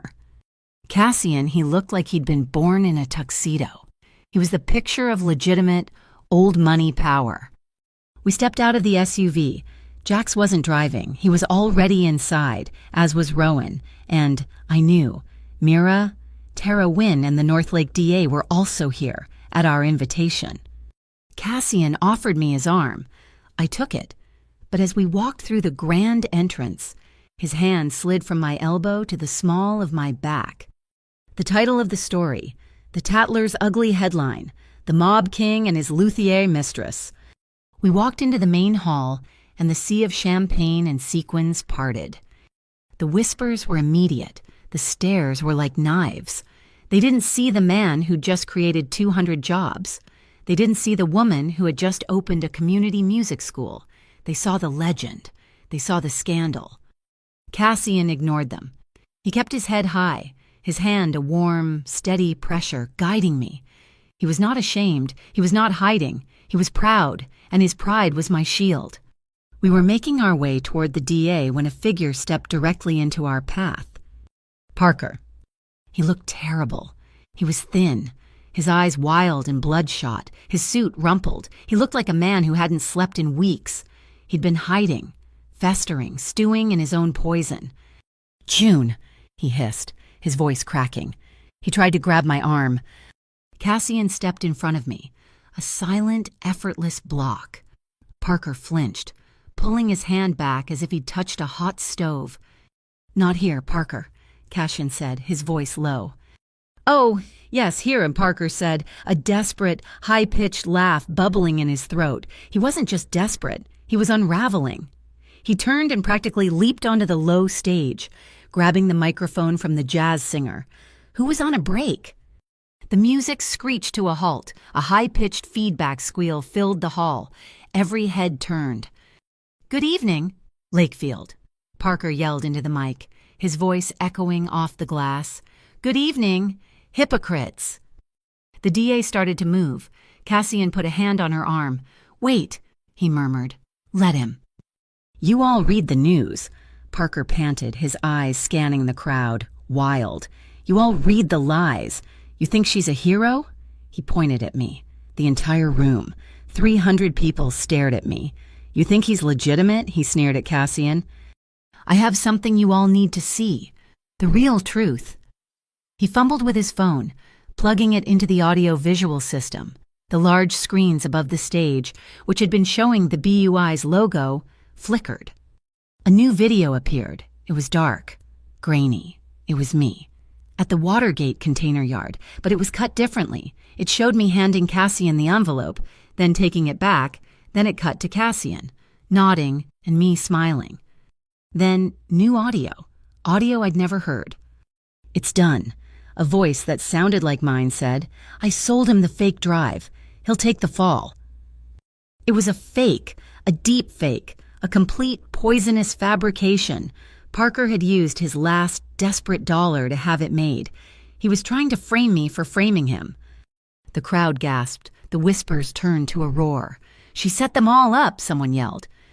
Parker was smiling, a triumphant, ugly grimace. He had his stage, he had his audience, he had me. I looked at him. I wasn't afraid. I was just tired of him. I let go of Cassian's arm. I walked calmly to the stage. I didn't run. I didn't shout. I walked up the steps, took the second microphone from its stand, and nodded to the sound tech. "Please cut the music," I said, my voice clear and calm. It cut through the hall like a perfectly tuned note. Parker stared at me, his smile faltering. He hadn't expected this. "Mister, Holt is a talented storyteller," I said, my voice echoing, strong. "He's also a liar, but he's right. You all deserve to see the truth." I turned to the crowd. "So I'd like to invite to the stage miss, Tara Wynn, my attorney, and, if she wouldn't mind, Northlake County District Attorney Reynolds." The crowd parted again. Tara and the DA, looking grim and professional, walked to the stage. "Mr. Holt's video is a fabrication," I said, "and we have the proof, Tara." Tara took the mic. "The evidence, mister. Holt is showing was created 24 hours ago at a data farm offshore. My office has the logs. What we have," she said, nodding to the tech, "is the truth. First, the official. Authenticated broadcast logs from Harborline News, time-stamped from the Mercer Steel Bridge, the raw audio of the BUI and Grigori Syndicate admitting to their partnership in their own voices. The speakers boomed, the audio from the bridge. Twilight Red's voice, "Jointly take care of the loose ends," filled the hall. People gasped. The interim BUI director looked like he was going to be sick. "And second," I said, taking the mic back, "Mr. Holt's final lie. He's been painting himself as a victim, a man caught in the middle. But Rowan, would you mind playing your video?" In the back of the hall, Rowan, at her own AV station, hit a key. The screens changed. It was my footage, the footage I had taken, at the blind market, crisp, clear, undeniable. It showed Parker, shaking hands with the Grigori lieutenant. It showed him holding up his phone, showing the video of me. "The perfect leverage," his voice echoed. And then, the final, damning shot, the close-up of the Grigori lieutenant handing Parker the coded, metallic payment card, the receipt for his betrayal. The hall was silent. The entire city establishment had just watched Parker Holt sell me to the underworld. Parker looked at the screen. He looked at the crowd. He looked at me. And he broke. The sound he made was inhuman, a high-pitched wail of pure, cornered animal rage. "You!" he shrieked. You bitch, I gave you everything!" He lunged at me, not with his fists. In his hand was a long, sharp, silver letter opener, stolen from the gala's check-in desk. Cassian was already moving. He was launching himself at the stage, a protective roar in his chest. But I was closer. I didn't retreat. I didn't scream. I saw the blade coming. I saw his wrist. I stepped in, not away. I met his arm with my own. Deflecting his thrust upward, I used his own momentum, grabbing his wrist with both my hands, twisting it, bending it back, a move Mira had drilled into me after the first time Parker had grabbed me, a basic, brutal wrist lock. His fingers uncurled, the letter opener clattered, harmless, onto the stage. Parker stared at his empty, twisted hand, his face a mask of complete, utter shock. Two men in black suits, Principal protection on their jackets were on him. They slammed him to the stage, face down. It was over. "And get these," Tara Wynn said, walking past the security, tossing a file onto Parker's back. His leaked emails, discovered in my lawsuit, showing him communicating with Vesper Lang, trying to sell his video to the BUI a month ago. He was playing both sides. The BUI director turned and walked, very quickly, out of the hall. The gala was over. The BUI was finished. Cassian was on the stage, his hands on my arms, his eyes scanning me for wounds. "Are you okay, did he?" "I'm fine," I said, my voice steady. I put my hand on his chest, over his heart. "I'm fine." He didn't pull me into a hug. He just stood there, his hands on my shoulders, and let me breathe. He turned to the stunned, silent crowd. He didn't raise his voice. He didn't gloat. He just spoke, his voice carrying the simple, final truth. "My name is Cassian Vale," he said. "For years, this city has whispered about me. Tonight, you saw the truth. You saw a man." He nodded at Parker, who was being hauled away, who chose to threaten, to control, to destroy. He then looked at me, and his gaze, that was just for me. "We," he said, "choose to build." He motioned to the side of the stage. Mira stepped out, her face beaming, and behind her, my kids, my apprentices, 6 of them all in matching clean black shirts, their hair combed, their eyes wide with a mixture of terror and pride. Each of them was holding an instrument they had helped build. They set up. They didn't have sheet music. They looked at me. I nodded. I walked over, picked up the violin I had brought and tucked it under my chin. I looked at Cassian, and I started to play. It was the piece I had written for the workshop, the theme of sawdust and hope. The kids came in, their notes a little shaky, but full of heart. The cellos I had mended, the violas they had glued. The sound wasn't perfect, it wasn't professional. It was real. It was the sound of wood and resin and hard work. It was the sound of the new Marrow Street. When we finished, the silence was different. It wasn't shock, it was respect. The DA was the first to clap, then Tara, then the entire, shattered, humbled room rose to its feet. The MCA director took the stage as the applause died. "In light of tonight's revelations," he said, glaring at the empty BUI sponsor banners, "my office is announcing a full, special investigation into the BUI, effective immediately. Director Vesper Lang is hereby suspended." The applause was deafening. Amid the sound, Cassian leaned in close, his lips brushing my ear. "If you want," he whispered, so low only I could hear, "I'll wait as long as it takes, a year, 10 years, for the charter, for the wedding, for anything." I stopped playing. I looked at him, then I looked past him, at the massive glass wall of the conservatory. The artificial stars were bright, but beyond them, I could just make out the faint, industrial glow of Ashburn Yards, of Marrow Street. I saw my future. It wasn't this. It wasn't galas and glass ceilings. It was the smell of dry wood, and hot glue, and turpentine. It was the sound of a bow being drawn across new strings. I looked back at him, and I nodded. It wasn't a yes to a proposal. It was an agreement, a quiet, final chord, a silent understanding that we were done building the foundation. It was time to build the house. We left. We didn't stay for the congratulations. We just left. That night, back in my loft, the rain was falling, a fine, soft mist like rosin dust, pattering against the new glass of my workshop window. I picked up my violin. I started to play the new song, the one we'd played at the gala. I heard him come in. I didn't stop. I felt him come to stand behind me. He didn't touch me. Not at first. He just stood there, listening. And then I felt it. His hand, warm and solid, resting on my back. It wasn't pushing me. It wasn't holding me. It was just there. A support, an anchor, a promise that I was, and always would be, free to make my own music.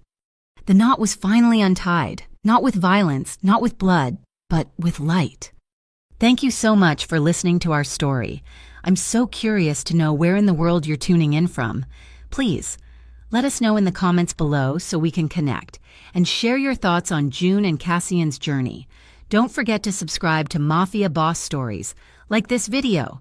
And if you enjoyed the story, please support us by hitting that hype button so more people can hear it.